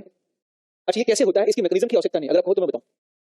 आप मुझे बताइए, ये ऑक्सीजन का लोन पेयर है, ये रेजोनेंस करके कहां आएगा? रेजोनेंस करेगा, फिर ऑर्थो पे आएगा, इसके रेजोनेंस करने से यहाँ पे कौन सा चार्ज आएगा? प्लस, तो ये इस बॉन्ड को छीन लेगा, यहाँ पर प्लस आएगा, ये प्लस यहाँ चिपक जाएगा और टाइटोमेरिज्म करके उसमें कन्वर्ट। आया समझ में? ये पूछा जाता है, ठीक है। अगला क्लेजन रिएजमेंट, ऑक्सीजन के इधर एलाइल है इधर फिनाइल है, इसको कहते हैं एलाइल फिनाइल ईथर। जी बेटा, हाँ हाइड्रोजन बॉन्ड ऑर्थो में बनेगा, तो इसीलिए हाई टेंपरेचर पे मेजर होता है। देखो हाई टेंपरेचर पे most stable compound, high temperature पे जो एनर्जेटिकली ज्यादा स्टेबल कंपाउंड्स होते हैं वही बनते हैं। हाइड्रोजन बॉन्ड यहाँ बनेगा और इसमें हाइड्रोजन बॉन्ड नहीं बनेगा, पर 60 डिग्री सेल्सियस पे ये मेजर होता है। अगला यहाँ पर बताएं allyl and phenyl ether, allyl किसको कहते हैं? देखो ये एलाइल ग्रुप है और ये फिनाइल, इसको 200 डिग्री सेल्सियस पे हीट कर दें तो जो एलाइल ग्रुप है ये ऑक्सीजन को छोड़ के इसके ऑर्थो पे आके जुड़ जाता है, समझ में आ गया? लेकिन एक बात याद रखना, इस रिएक्शन के दौरान जब ये यहाँ से डिटैच होता है तो जिस कार्बन से डिटैच होता है वो अगर अल्फा है तो ये यहाँ पर जो अटैच होता है वो गामा कार्बन से अटैच होता है। इसका मैकेनिज्म दिखा, ऑक्सीजन रेजोनेंस करेगा कि नहीं करेगा? आप मुझे बताओ। ये लोन पर यहाँ पर आएगा, इसके लोन पर आने से ऊपर कौन सा चार्ज आएगा? प्लस, फिर ये ओ क्या करेगा? इस बॉन्ड को छीनने का प्रयास करेगा, इसे यहाँ पे कौन सा चार्ज आएगा? ये अल्फा कार्बन में क्या आएगा? प्लस, ये बीटा है ये गामा, फिर ये प्लस इस वाले बॉन्ड को छीनने का प्रयास करेगा अपनी तरफ रेजोनेंस के माध्यम से, फिर कहाँ पर प्लस आएगा? इधर ये ओ माइनस कहाँ पे गया? ये ओ माइनस रेजोनेंस करके यहाँ पर पहुंचा, नहीं आया समझ में आपको? उसी वक्त ये माइनस ने इससे जुड़ गया और ये बन जाएगा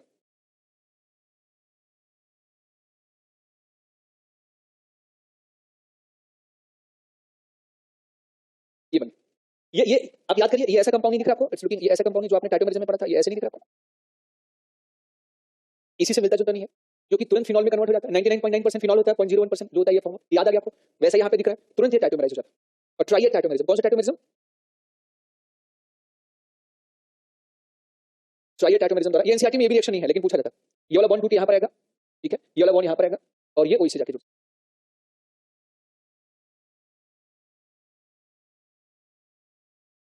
अब जरा यहाँ ध्यान से देखिएगा, यहाँ पर कौन सा कार्बन कैसे जुड़ा? अगर मैं आपसे बोलूं ये अल्फा कार्बन है, ये बीटा है, ये गामा है, ये अल्फा है, ये बीटा है, ये गामा है, तो ऑर्थो पे कौन सा कार्बन अटैच होगा? गामा। ऐसे क्यों? ऐसा मानते हैं ये 6 मेंबर का ट्रांजिशन स्टेट बनता है। कितने मेंबर ट्रांजिशन बनता है? 6। बोलो। यहां से ये इस वाले बॉन्ड का टूटना, यहां पर बॉन्ड का बनना, इसका टूटना, इसका इससे जुड़ना, यहां पे डबल बॉन्ड का बनना, सब 6 मेंबर ट्रांजिशन स्टेट के थ्रू ऐसे होता है। ये बन गया बेटा। तो ये अटैच कहां से हुआ था? याद रखिएगा, ये डिटैच कहां से हुआ था? अल्फा से। परंतु ये जब ऑर्थो पर पहुंचा तो कैसे पहुंचा? गामा पे। जैसे गुलाटी लोग मारते हैं ना, जैसे जब वहां पर जमीन पे जब वो जाके जुड़ा तो वहां पर क्या उसका हाथ नीचे रहा और पैर कहां रहा? जो ऊपर। बिल्कुल ये ऐसे गुलाटी मार लिया। ये वाला कार्बन यहां पे अटैच होता है। अगर मान लिया इसको हमने फ्यूचर में आइसोटोपिक कार्बन बना दिया, तो जो ये आइसोटोपिक वाला कार्बन होगा वो प्रोडक्ट में बाहर दिखेगा। ये आया समझ में आपको? ये अल्फा है, ये बीटा। इसमें होता क्या है, ये इनके बीच का बॉन्ड टूटेगा, अल्फा ऊपर आएगा, ठीक है। फिर ये वाला पाई बॉन्ड टूट के और आगे बढ़ेगा, ये पाई बॉन्ड टूट के कहां बढ़ेगा? आगे। ये पाई बॉन्ड टूट के आगे बढ़ेगा और फिर ये गामा से जाके जुड़ेगा। याद रखेंगे इसको या भूल जाएंगे आप लोग? याद रखेंगे। अच्छा, एक और सवाल आपसे पूछूं, अगर इसका ऑर्थो ब्लॉक हो, जैसे ये ऑर्थो हम ब्लॉक कर दें, ये सीधा चला गया।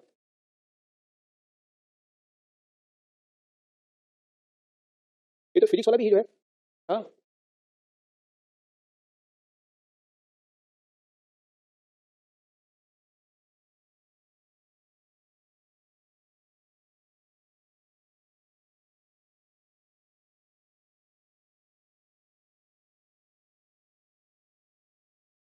तो यार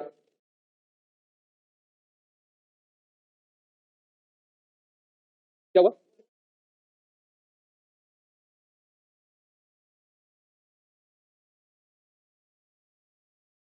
फिर रुको है ना, ये इसमें भी कुछ लिखा हुआ है। यार क्या हुआ?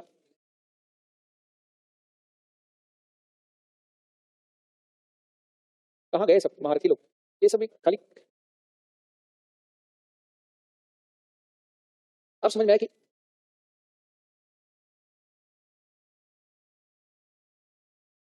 वो कर लेंगे।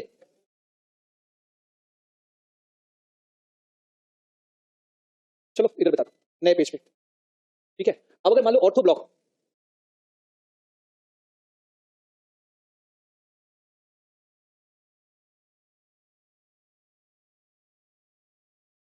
ये ऑर्थो ब्लॉक,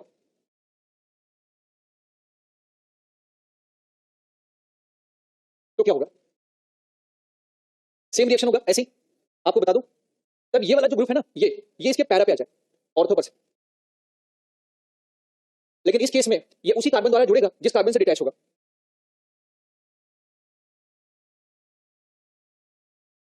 यहां पर ये अगर स्टार कार्बन है तो स्टार कार्बन से जुड़ जाए, सेम कार्बन से जुड़ेगा। ये अगर अल्फा है, ये बीटा है, ये गामा है, तो ये होगा आपका अल्फा, ये बीटा, ये गामा। ऑर्थो पे गामा वाले कार्बन से जुड़ेगा और पैरा पे अल्फा वाले से। ये गुलाटी मारता है। पहला इधर देखना, जो पहला अटैचमेंट होगा ऑर्थो पे वो उल्टा होगा, फिर वापस अटैचमेंट क्या होगा? पैरा से, तो सीधा हो जाएगा। भाई पहला, पहले यहाँ पर ऑक्सीजन से ऐसे जुड़ा हुआ है, तो जो ऑर्थो से अटैचमेंट होगा उसका वो इसके थ्रू होगा, यहाँ पे अटैचमेंट होगा। फिर पैरा से अटैचमेंट होगा जिसका इस ऑर्थो के थ्रू होगा। आया समझ में आपको? तो दो बार इसमें गुलाटी मार लेता है, एक बार यूं मारा फिर वापस सीधा हो जाता है। ये हम मैकेनिज्म से समझ सकते हैं। सबसे पहले तो वही हाल, इधर देखो, ये वाला बॉन्ड टूट के यहाँ पर आ गया, ये माइनस रेजोनेंस करके यहाँ पर जाएगा, और ये वाला बॉन्ड टूट के यहाँ पर जाएगा, तो ये कार्बन इससे जुड़ जाएगा और ये ऐसे बनेगा।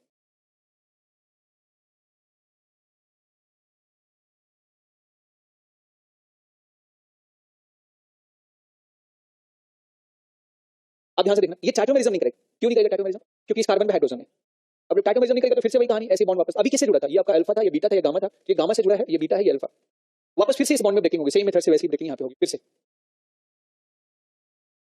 तो अब की बारी कहाँ अटैक करेगा? अब की बारी कहाँ अटैक करेगा बताओ? ये वाला बॉन्ड टूट के यहाँ पर आएगा, यहाँ प्लस आएगा, ये बॉन्ड टूट के यहाँ पर जाएगा, ये माइनस आएगा और ये माइनस इससे जुड़ जाएगा। अब की बारी अल्फा कार्बन से अटैच होगा। ये अगर एक बार मैकेनिज्म देख लो तो समझ में आ जाता है।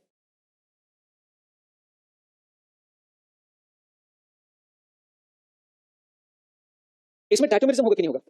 स्पेस टाइटोमेरिज्म, स्पेस टाइटोमेरिज्म होगा।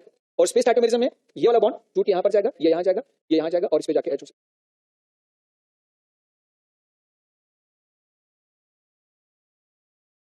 देखो फिनॉल हमारे बुक्स, हमारे इसमें एनसीईआरटी में है ना, तो फिनॉल के फॉर्मेशन में कहीं एक्सेट्रा लिख देता है तो बस उससे हो जाता, उसमें ग्लाइसिन और फ्राइज अरेंजमेंट भी आ जाते हैं। ये बन गया। इसमें पर याद रखना, यहाँ पे स्टार वाला कार्बन, यहाँ से ये स्टार वाला कार्बन, ये स्टार वाला कार्बन था, अब अटैच में अल्फा कार्बन है, स्टार वाला कार्बन। ठीक है, एक क्वेश्चन पूछ लो, थोड़ा कठिन हो गया क्या? थोड़े से आप लोग कंफर्टेबल फीलिंग करें। ये जैसे मैंने ये लिखा ओ, अगर हमने इसका रिएक्शन करा दिया 200 डिग्री सेल्सियस पे हीट करके, तो बताओ क्या बनेगा? और हमने इसी कंपाउंड का रिएक्शन करा दिया तो बताओ क्या बनेगा, बता देंगे आप लोग। आप जो ऑक्सीजन से अटैच होगा उसको मानेंगे अल्फा कार्बन। इसमें कौन अल्फा है? ये अल्फा, ये बीटा, ये गामा। तो अब अटैचमेंट किसके थ्रू होगा इसका बताओ? ये इसके ऑर्थो पोजीशन पे गामा कार्बन पे अटैच होगा, ये OH, और ये बन जाएगा CH3 CH3 CH3 CH double bond CH2। परंतु पैरा पोजीशन पे अटैच, देखिए ये वाला बॉन्ड टूट के यहां पर आएगा, ये बॉन्ड टूट के यहां पर आएगा, ये टूट के यहां पर जाएगा, ये कार्बन से जुड़, हेलो, इस केस में क्या होगा? ये जहां से डिटैच होगा उसी को उठा के जोड़ दो, यहां से ये अल्फा, ये बीटा, ये गामा, ये हूबहू उसी को यहां पे जोड़ दो, नो इशू। इस बार का पेपर कैसा था? हाँ, आसान था। कितने नंबर आ रहे हैं आप लोग के? हाँ, टोटल बहुत ज्यादा। और ऑर्गेनिक का टफ था, ऑर्गेनिक नहीं थी, वो तो बोले आसान, तुम बोले ऑर्गेनिक थी। तुमने पेपर नहीं दिया था, दूसरे पेपर की तुम बात करो, you are telling some other paper, AITS नहीं, संडे वाले टेस्ट में। ओके, आई थिंक शायद ऑर्गेनिक आई थी, आप किसी और पेपर यहां पर बन गया ना। हेलो, इसको याद रखोगे, ये रिएक्शन नेक्स्ट। अच्छा आपको बताऊं, इंपॉर्टेंस की बात करें तो इनको 1 स्टार इंपॉर्टेंट, 1 स्टार या 2 स्टार ले सकते हैं, प्राइस भी 2 स्टार है, पर अगला रिएक्शन है ये 5 स्टार। ये NCERT में दिया। एक तो कोलबे इलेक्ट्रोलिसिस है, उसमें कार्बोक्सिलिक एसिड के सॉल्ट के मोहल्ले में बिजली भेजते हैं, किसको भेजते हैं? बिजली को भेजते हैं। यहां पर हम बिजली को नहीं भेजेंगे, यहां पर कोलबे ने फिनॉल पर, कोलबे ने कहा फिनॉल का रिएक्शन करा दें CO2 in the presence of NaOH। इसका मतलब जानते हैं, ये जो फिनॉल था इसमें पहले हमने NaOH मिलाया, इन द प्रेजेंस का मतलब NaOH पहले है, तो पहले हमने इसमें NaOH मिलाया, फिर हमने इसमें CO2 मिलाया, फिर थोड़ी देर बाद उसमें H+ मिलाया, तो इसके ऑर्थो और पैरा पोजीशन पे CH2 ग्रुप आ गया, ऑर्थो पैरा सैलिसिलिक एसिड बन गया। इस रिएक्शन को कोलबे रिएक्शन कहा जाता है। ये काफी इंपॉर्टेंट है। इसमें सवाल कैसे पूछता है, इसमें क्या बनेगा, और इसका मेजर जो प्रोडक्ट होता है वो ऑर्थो होता है, क्योंकि मेजर प्रोडक्ट में यहां पर हाइड्रोजन बॉन्ड बनने के ऑप्शंस है, रिलेशन। हेलो, बात नहीं, इधर देखो, अभी रिएक्शन कैसे हुआ? फिनॉल के मोहल्ले में जैसे NaOH को भेजा गया होगा, ध्यान से देखना बेटा, ये NaOH अंदर जाके इसके एसिडिक H को चुरा लिया और सोडियम फिनॉक्साइड बन गया। सोडियम फिनॉक्साइड 5 रेजोनेटिंग स्ट्रक्चर में रेजोनेंस करता था। जेई 2013 या 12 में, 13 में या 14 में ये भी शायद पूछा गया था, ये एक साल आगे पूछा गया था, जो मैंने पहले सवाल पूछा था उससे 1 साल की। अगर हम फिनॉल का रिएक्शन NaOH के साथ कराते हैं तो जो रिजल्ट प्राप्त होता है, जो एनायन बनता है, उसमें कितने रेजोनेटिंग स्ट्रक्चर बनते हैं? 5। ये सवाल जेई एडवांस में पूछा गया, संख्या था, कुछ सवाल आसान भी आते हैं जेई में, ठीक है। तो ये 5 स्ट्रक्चर में लगातार घूमता रहेगा, तो फिनॉक्साइड आयन जो होगा इसके मोहल्ले में ये 5 मिलेंगे। अब इसके अंदर जब CO2 जाएगा ना, तो CO2 के कार्बन पर प्लस चार्ज होने की वजह से CO2 वर्किंग एज इलेक्ट्रोफाइल, और इसका बॉन्ड टूट के O पर भी जाता है, तो यहाँ माइनस और यहाँ पर कौन सा चार्ज होगा? प्लस। तो CO2 इनसे इलेक्ट्रॉन लेने का प्रयास करेगा, परंतु आसान होगा इलेक्ट्रॉन लेना कार्बन से, ऑर्थो से, पैरा से और ऑर्थो से, क्योंकि ऑक्सीजन से इलेक्ट्रॉन लेना कठिन है। तो CO2 ज्यादातर इलेक्ट्रॉन कहां से लेना पसंद करेगा? यहाँ ऑर्थो से लेगा, तो ऑर्थो पर COOH आ जाएगा। अगर यहाँ लेगा तो यहाँ पर पैरा पर COOH ग्रुप आ जाएगा, पैरा पर। समझ में आ गया? तो जैसे ऑर्थो पर अटैक होता है तो कैसे रिएक्शन होता है, ये फिनॉक्साइड आयन का ये एनायन इस पर अटैक करेगा, ये बॉन्ड टूट के O पे जाएगा, O पे कौन सा चार्ज आएगा? माइनस, तो ये कार्बन इसके साथ जुड़ जाएगा, ठीक है। फिर इसमें टाइटोमेरिज्म होगा, वापस टाइटोमेरिज्म होगा, टाइटोमेरिज्म में ये वाला बॉन्ड टूट के यहाँ पर आएगा और ये वाला O पर जाएगा, ये O माइनस यहाँ से इस H को लेके बन जाएगा इस कंपाउंड में, तो anion of phenoxide, anion of carboxylic acid बन गया। फिर इस मोहल्ले को शांत करने के लिए हम लास्ट में क्या मिला देते हैं? H+ आयन, जो इसके साथ जुड़ जाए। आया समझ में? ये इसका मैकेनिज्म है। ठीक इसी प्रकार से CO2 का अटैक मुलाकात अगर पैरा वाले एनायन से होगी तो पैरा पर कार्बोक्सिलिक ग्रुप आ जाएगा। ऐसे कर लेंगे आप लोग, ये जो माइनस चार्ज अपना इलेक्ट्रॉन इसको डोनेट कर देगा, ठीक है, ये CO माइनस, फिर टाइटोमेरिज्म के माध्यम से बन जाए, है ना। इस रिएक्शन में आखिरी में हम H+ मिलाते हैं, क्योंकि ये मोहल्ला किसका है? बेस। रिजल्ट में हमें एसिड प्राप्त होते हैं, तो ये बेस एसिड को जिंदा नहीं रहने देगा, तो हमें बेस को शांत करने के लिए और जो एसिड खराब हो जाए उनको इंप्रूव करने के लिए वापस इसमें क्या मिलाते हैं? जो है H+। पक्का? तो इसे कहते हैं कोलबे रिएक्शन। इस रिएक्शन को लिखने का ये भी तरीका है, किसी बुक्स में लिख सकता है कि पहले NaOH, second CO2, third H+। किसी बुक्स में दोनों को साथ लिख देगा, तो दोनों का मतलब क्या है सेम, लेकिन इसमें पहले मिलाया कौन जाता है याद रखिएगा, NaOH, then after CO2, then after H+। H+ के स्थान पे आप HCl भी ले सकते हैं, जनरली लोग HCl लेते हैं, है ना, क्योंकि HCl में H तो जुड़ जाता है O के साथ और Cl Na के साथ NaCl बना देता है और NaCl रिएक्शन में भाग नहीं लेता। ओके, ठीक इसी प्रकार से रीमर टीमर रिएक्शन बहुत इंपॉर्टेंट, 7 स्टार। इन दोनों में से एक आपके एग्जाम में 100% आ रहा है, या तो रीमर टीमर आएगा या तो कोलबे। ये थोड़ा ज्यादा इंपॉर्टेंट है क्योंकि इसका मैकेनिज्म थोड़ा टेढ़ा है। रीमर टीमर रिएक्शन सुनो, समझ में आ रहा है नहीं आ रहा है? फिनॉल का रिएक्शन अगर हम क्लोरोफॉर्म और KOH के साथ करा दें, इसके साथ क्लोरोफॉर्म और KOH के साथ, और फॉलोड बाय एसिडिफिकेशन, ठीक है, तो ऑर्थो और पैरा पर CH2 ग्रुप आ जाता है, इसे बोलते हैं ऑर्थो पैरा सैलिसिलडिहाइड। इसमें मेजर जो होता है ये ऑर्थो होता है। ये कैसे होता है? इसमें 2 काम होता है। पहला NaOH, KOH हम इसमें पहले भी लेते हैं और KOH हम इसके साथ भी लेते हैं, तो KOH इसके साथ रिएक्शन करता है, तो ये अच्छा मैंने यहाँ K लिखा था, यहाँ पे हमने Na लिख दिया, तो मैं यहाँ पे यहाँ Na कर दिया। देखो जिंदाबाद मुर्दाबाद के लिए बहाना चाहिए, बोले यार इतना बढ़िया मैकेनिज्म पढ़ाया था, लेकिन वो K की जगह Na लिख दिया, Na की जगह K लिख दिया, ये थोड़ा गड़बड़ हो गया। हो गया, ये NaOH OH माइनस इस H को छुड़ाता है, क्योंकि H बहुत ज्यादा एसिडिक है। बोलो क्यों एसिडिक है? क्योंकि अगर ये H निकला तो माइनस चार्ज बैक बॉन्ड बना सकता है और स्ट्रॉन्ग इलेक्ट्रॉन भी, ठीक ठाक इलेक्ट्रॉन भी ड्राइंग ग्रुप लगा हुआ है, बैक बॉन्ड भी बन सकता है, तो एसिडिक होता है। तो NaOH का OH इस H को चुरा लेता है, इस H की चोरी होने से ये बॉन्ड का दोनों इलेक्ट्रॉन कार्बन पे आ जाता है और फिर कार्बन पर माइनस चार्ज आते ही ये कार्बन क्लोरीन को धक्का देके बाहर भगा देता है और ये बन जाता है डाइक्लोरोकार्बन। पक्का? बॉन्ड का इलेक्ट्रॉन आया तो कार्बन पर माइनस आएगा, कार्बन का इलेक्ट्रॉन क्लोरीन लेके चला गया तो ये न्यूट्रल हो जाएगा, ये बन जाता है डाइक्लोरोकार्बन। डाइक्लोरोकार्बन के आउटर मोशन में 6 इलेक्ट्रॉन्स है, तो इसको इलेक्ट्रॉन क्या हो सकता है? तो यहाँ पर जो इलेक्ट्रोफाइल है वो कार्बन है, ठीक है। अभी कार्बन इलेक्ट्रॉन की तलाश में निकलेगा और उधर NaOH फिनॉल को इस रूप में बदल चुका है। ये वाला वही कहानी है, 5 एनायन में ये दौड़ रहा, तो कार्बन इससे इलेक्ट्रॉन लेना कठिन होता है, तो कार्बन यहाँ से कोशिश करता है, यहाँ से कोशिश करता है, यहाँ से कोशिश करता है, ऑर्थो और पैरा से इलेक्ट्रॉन लेगा तो ऑर्थो और पैरा पर CH2 ग्रुप आता है। कैसे? ये कार्बिन हमने यहाँ पे लिया डाइक्लोरोकार्बिन, यहाँ इलेक्ट्रॉन की कमी थी तो ये माइनस चार्ज 2 इसके ऑर्बिटल में आएंगे, यहाँ आने से इस पे आ जाएगा माइनस चार्ज, फिर ये माइनस चार्ज याद रखिएगा ये माइनस चार्ज, अब ये वापस टाइटोमेरिज्म होगा, पर अब की बार का टाइटोमेरिज्म थोड़ा पहले वाले से भिन्न होगा। इससे पहले जो टाइटोमेरिज्म हुआ था ये मैकेनिज्म का डिमांड है, यहाँ पर इसकी मैकेनिज्म जरूरत है आपको। यहाँ पर टाइटोमेरिज्म में ये H को इस O ने लिया था क्योंकि ये COO माइनस से फिनॉक्साइड आयन ज्यादा बेसिक होता है। अगर हम बात करें कि फिनॉक्साइड आयन का O माइनस ज्यादा बेसिक होता है या कार्बोक्सिलिक का O माइनस ज्यादा बेसिक होता है तो phenoxide ion is more basic than carboxylic ion, therefore ये H यहाँ पे गया था। परंतु यहाँ पर ध्यान से देखिएगा, आ गया भाई,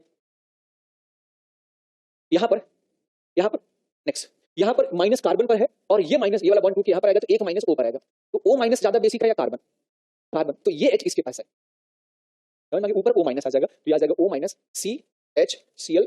ये जल्दी किसी को समझ में नहीं आता, ये मैकेनिज्म दिया है reaction mechanism by Peter Sikes.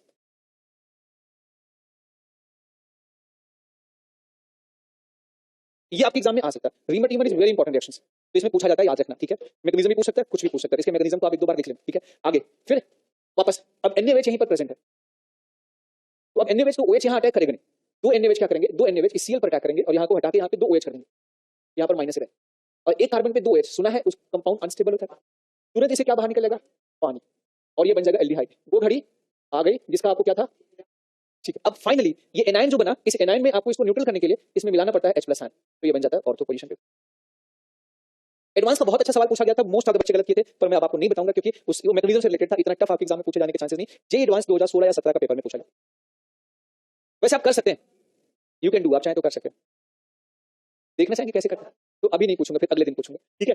इसी प्रकार से इसका अटैक सेम मेथड से इस पैरा पर होता है और होले होले करके इसी मेथड द्वारा जो होता है ये इसी रिएक्शन में वापस कन्वर्ट हो जाता है। यहाँ पर बन जाएगा CCl3 CCl2 माइनस और प्लस यहाँ पर क्या बन जाएगा, ये CHClO माइनस और फिर यहाँ पर आ जाएगा फाइनली O माइनस CHOH और ये बन जाता है एल्डिहाइड।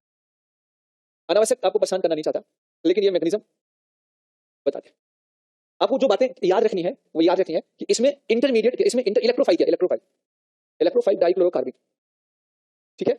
इसमें रिएक्शन इंटरमीडिएट क्या, डाइक्लोरोकार्बिन भी है, ये भी बीच में बनता है, और ये जितने एनायन, ये भी एनायन बना है, ये भी बना है और ये भी एनायन बनती है, ये एनायन बना ना, ये सारे एनायन इसके इंटरमीडिएट के रूप में बनते हैं। तो ओके, डाइक्लोरोकार्बिन प्लस ओके, इस मेथड द्वारा हम क्या बनाएंगे, क्या, ऑर्थो और पैरा सैलिसिल डिहाइड। अब कर, ये खत्म हो चुका है, 1 मिनट और। अगर आप जहां पे CHCl3 लिया था वहां पे CCl4 ले लीजिए तो वहां पर कार्बोक्सिलिक ग्रुप आ जाता है, ऐसे रिएक्शन को कहते हैं extended form of reamer teamer reaction. इसके दो मैकेनिज्म,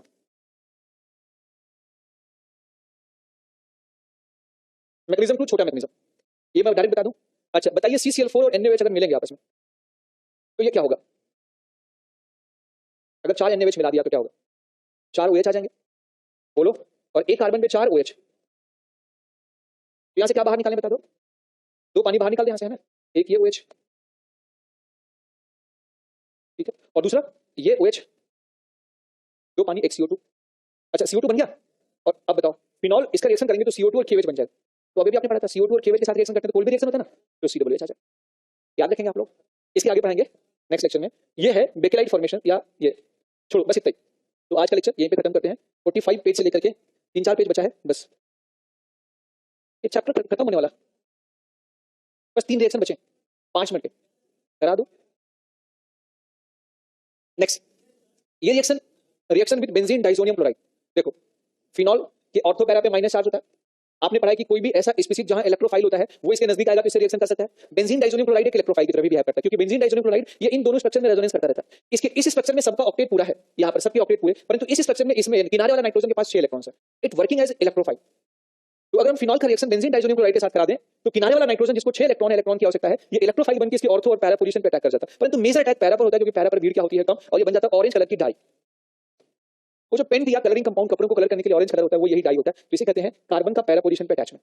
ये पूछा जाता है, ये रिएक्शन को माइल्ड बेसिक मीडियम में कराते हैं क्योंकि बेसिक मीडियम में जो फिनॉल होता है, याद रखिए, ये एक्टिव हो जाता है। फिनॉल का जो OH माइनस होता है ये लगातार इस रूप में कन्वर्ट होता है, ये फिनॉक्साइड आयन में बदल जाता है। इस रिएक्शन को किसमें कराते हैं, बेसिक। अब सुनो, इसे शब्दों में आप कैसे लिखेंगे, when phenol treated with benzene diazonium chloride in mild basic medium, then nitrogen of benzene diazonium chloride attack to para position and we get orange color dye। किस कलर का डाई बताओ, ऑरेंज कलर। पक्का। यहीं पर अगर OCH3 होता, OH को हटा के OCH3 होता तो यहाँ पर ये येलोइश कलर का डाई, पीले कलर की डाई बनती है, पर अटैक कहाँ होगा, इसके पैरा पोजीशन पे। अच्छा ये रिएक्शन जो होता है ये सिर्फ बेंजीन डाइसोनियम क्लोराइड सिर्फ उसी जगह अटैक करता है जिस बेंजीन पे प्लस ग्रुप अटैच होता है या प्लस H ग्रुप अटैच होता है। तो benzene diazonium chloride BDC react, ये BDC react with those aromatic compound which have which is more reactive than benzene which have plus M plus H group on ring. Example, ये phenol से reaction करता है. Example, ये OCH3 से reaction करता है. Example, ये NH2 वाले से रिएक्शन करता है. किससे रिएक्शन नहीं करता? It do not react. जैसे बेंजीन पे नाइट्रो ग्रुप लगा दें, बेंजीन पे नाइट्रो ग्रुप लगा दें तो इससे रिएक्शन नहीं करता. बेंजीन पे क्लोरो ग्रुप लगा दें तो इससे रिएक्शन नहीं करता. डायरेक्ट बेंजीन पे भी है, इस मेथड से रिएक्शन नहीं करता बल्कि दूसरे मेथड से रिएक्शन. थोड़ा कठिन लगा क्या? इसमें जानते हैं क्या होता है? ये इटसेल्फ अनस्टेबल होता है. अगर ये बहुत रिएक्टिव होगा तो ये न्यूक्लियोफाइल बनकर यहाँ पे जाके चिपक जाएगा, परंतु ये कम रिएक्टिव होगा तो यहाँ अटैक नहीं करेगा, ये यहाँ से टूट जाएगा. आगे हम इस पर चर्चा करेंगे एक बार. हाँ, कितने 7 बजे मिलता हूँ क्लास में. हो गया ये हम. चलो नेक्स्ट पढ़ाएं, छोड़ो मजा नहीं. 1 मिनट लगेगा, ये स्लाइड खत्म. मैक्सिमम 1 या 2 मिनट. मैंने आपको पढ़ाया नहीं, इतना तो बता दिया कि बेंजीन इलेक्ट्रोफाइल के प्रति बहुत रिएक्टिव. अगर हम फॉर्मल्डिहाइड और H+ को एक साथ मिलाते हैं तो फॉर्मल्डिहाइड का ऑक्सीजन अपना लोन पेयर H को दे देगा और यहाँ पर प्लस आएगा और फिर ये वाला बॉन्ड टूट के ऊपर चला जाएगा. नहीं चल जाएगा बताओ? या ये अपना लोन पेयर अगर फॉर्मल्डिहाइड को दे देगा तो ये प्रोटोनेटेड फॉर्मल्डिहाइड बनेगा नहीं बनेगा? ये बन जाएगा HCOH प्लस H और ये रेजोनेंस करता रहता है किसमें? HCOH H+. अब मुझे बताओ ये प्लस क्या करेगा? ऑर्थो और पैरा पे अटैक कर जाएगा. इसकी ऑर्थो पे हाइड्रोजन बॉन्ड बनने के चांसेस है, ये बनता. तो अगर आप एक फॉर्मल्डिहाइड का इससे रिएक्शन कराएंगे तो ये बन जाएगा. 1 मिनट, 1 मिनट. अगर ये जो ऑर्थो हाइड्रोक्सी फिनॉल बना, ortho hydroxy methyl phenol, hydroxy, ये 2 हाइड्रोक्सी मिथाइल फिनॉल, ये भी क्या होता है? हाईली रिएक्टिव है. अच्छा मान लो इसमें हम ढेर सारे H+ मिला दें तो क्या होगा?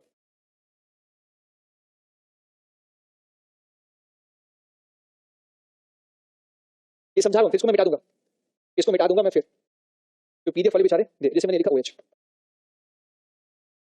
इसमें हमने H+ मिला के हीट कर दिया तो वो H किस OH को निकालेगा? इसको, बाहर वाले को, या बेंजीन से सेट है जो बाहर वाला OH निकल जाएगा. बाहर वाले OH के निकलते ही यहाँ पर कौन सा चार्ज आएगा? प्लस. फिर ये वाला OH निकल जाएगा, यहाँ पर प्लस आ जाएगा. फिर ये वाला OH निकल जाएगा, यहाँ पर प्लस आ जाएगा.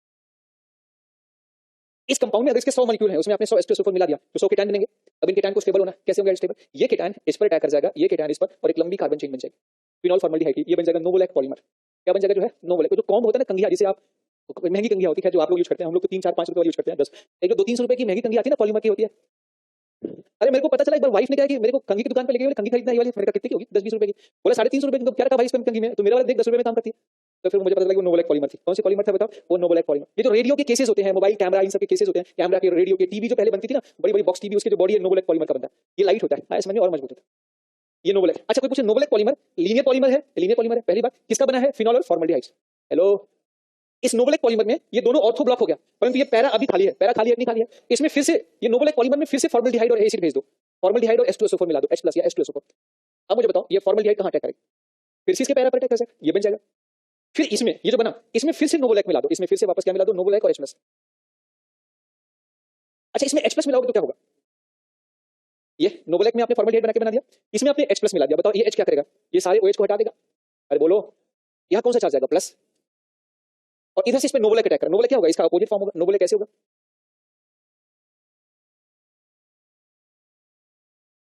अच्छा ये पॉलीमर भी साथ साथ चल रहा है, क्योंकि ये पॉलीमर में इतना अच्छा से नहीं होता जितना अच्छा से यहाँ हो जाता है. यहाँ समझ में आ जाता है. ये नोवोलैक पॉलीमर बन गया. अभी नोवोलैक पॉलीमर पे केटायन कहाँ? इसका वाला कार्बन इस पे अटैक करेगा, पैरा पोजीशन पे. इसका वाला कार्बन इसके पैरा पर, इसका वाला कार्बन इसके पैरा पे, इसका वाला कार्बन, ऐसे इसी प्रकार से क्या होगा? ये आपस में जुड़ जाएंगे और ये एक क्रॉस लिंक पॉलीमर बन जाएगा, जिसे बेकेलाइट पॉलीमर कहा जाता है. बेकेलाइट, ये जो इलेक्ट्रिकल स्विचेस है ये सब बेकेलाइट की बनी. ये बेकेलाइट, ये लाइट होती है और मजबूत होती है, आसानी से टूटती नहीं. ये क्यों नहीं टूट? मजबूत क्यों? क्योंकि क्रॉस लिंकिंग नेटवर्क टाइप के स्ट्रक्चर है, तो इसलिए ये मजबूत है. क्रॉस लिंकिंग है. जैसे डायमंड होता है ना, हल्का होता है पर मजबूत होता है, क्योंकि वो सब एक कार्बन दूसरे कार्बन से दूर दूर आपस में एकदम जुड़ा होता है. क्रॉस लिंकिंग को हिल नहीं पाते, कार्बन एक दूसरे के रिस्पेक्ट में हिल नहीं पाते. तो यहाँ पर भी ये मजबूत होता है. लाइट वेट क्यों होता है? बीच में इतने गैप है तो डेंसिटी कम नहीं होगी.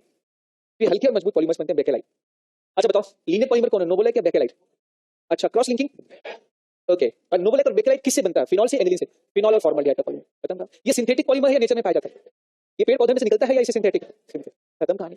आया समझ? नहीं, पॉलीमर मतलब फिनॉल की वजह से जो पॉलीमर बना वो खत्म. और एल्कीन से जो बना था वो हमने पहले पढ़ लिया. एल्काइन से जो बना हमने पढ़ लिया. विनाइल क्लोराइड से जो PVC बनता है वो हम पहले पढ़ चुके हैं. एस्टर से जो बनता है पॉलिस्टर वो भी पढ़ेंगे और आगे कुछ. इसी के साथ आज का लेक्चर यहीं पे खत्म होता है. धन्यवाद. अब एल्कोहल फिनॉल खत्म. अब बचा ईथर. ईथर, एक दिन का ईथर. हाँ क्या बेटा? नहीं अब मेरी क्लास है 7 बजे से.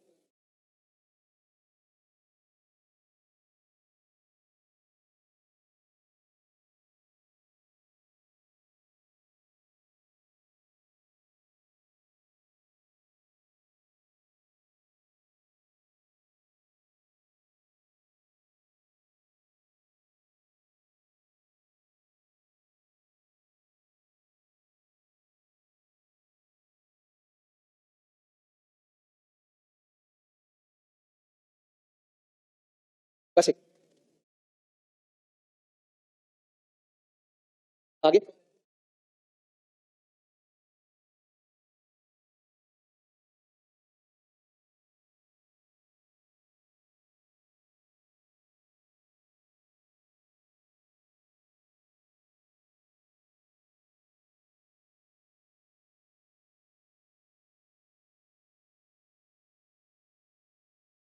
एक या दो, एक।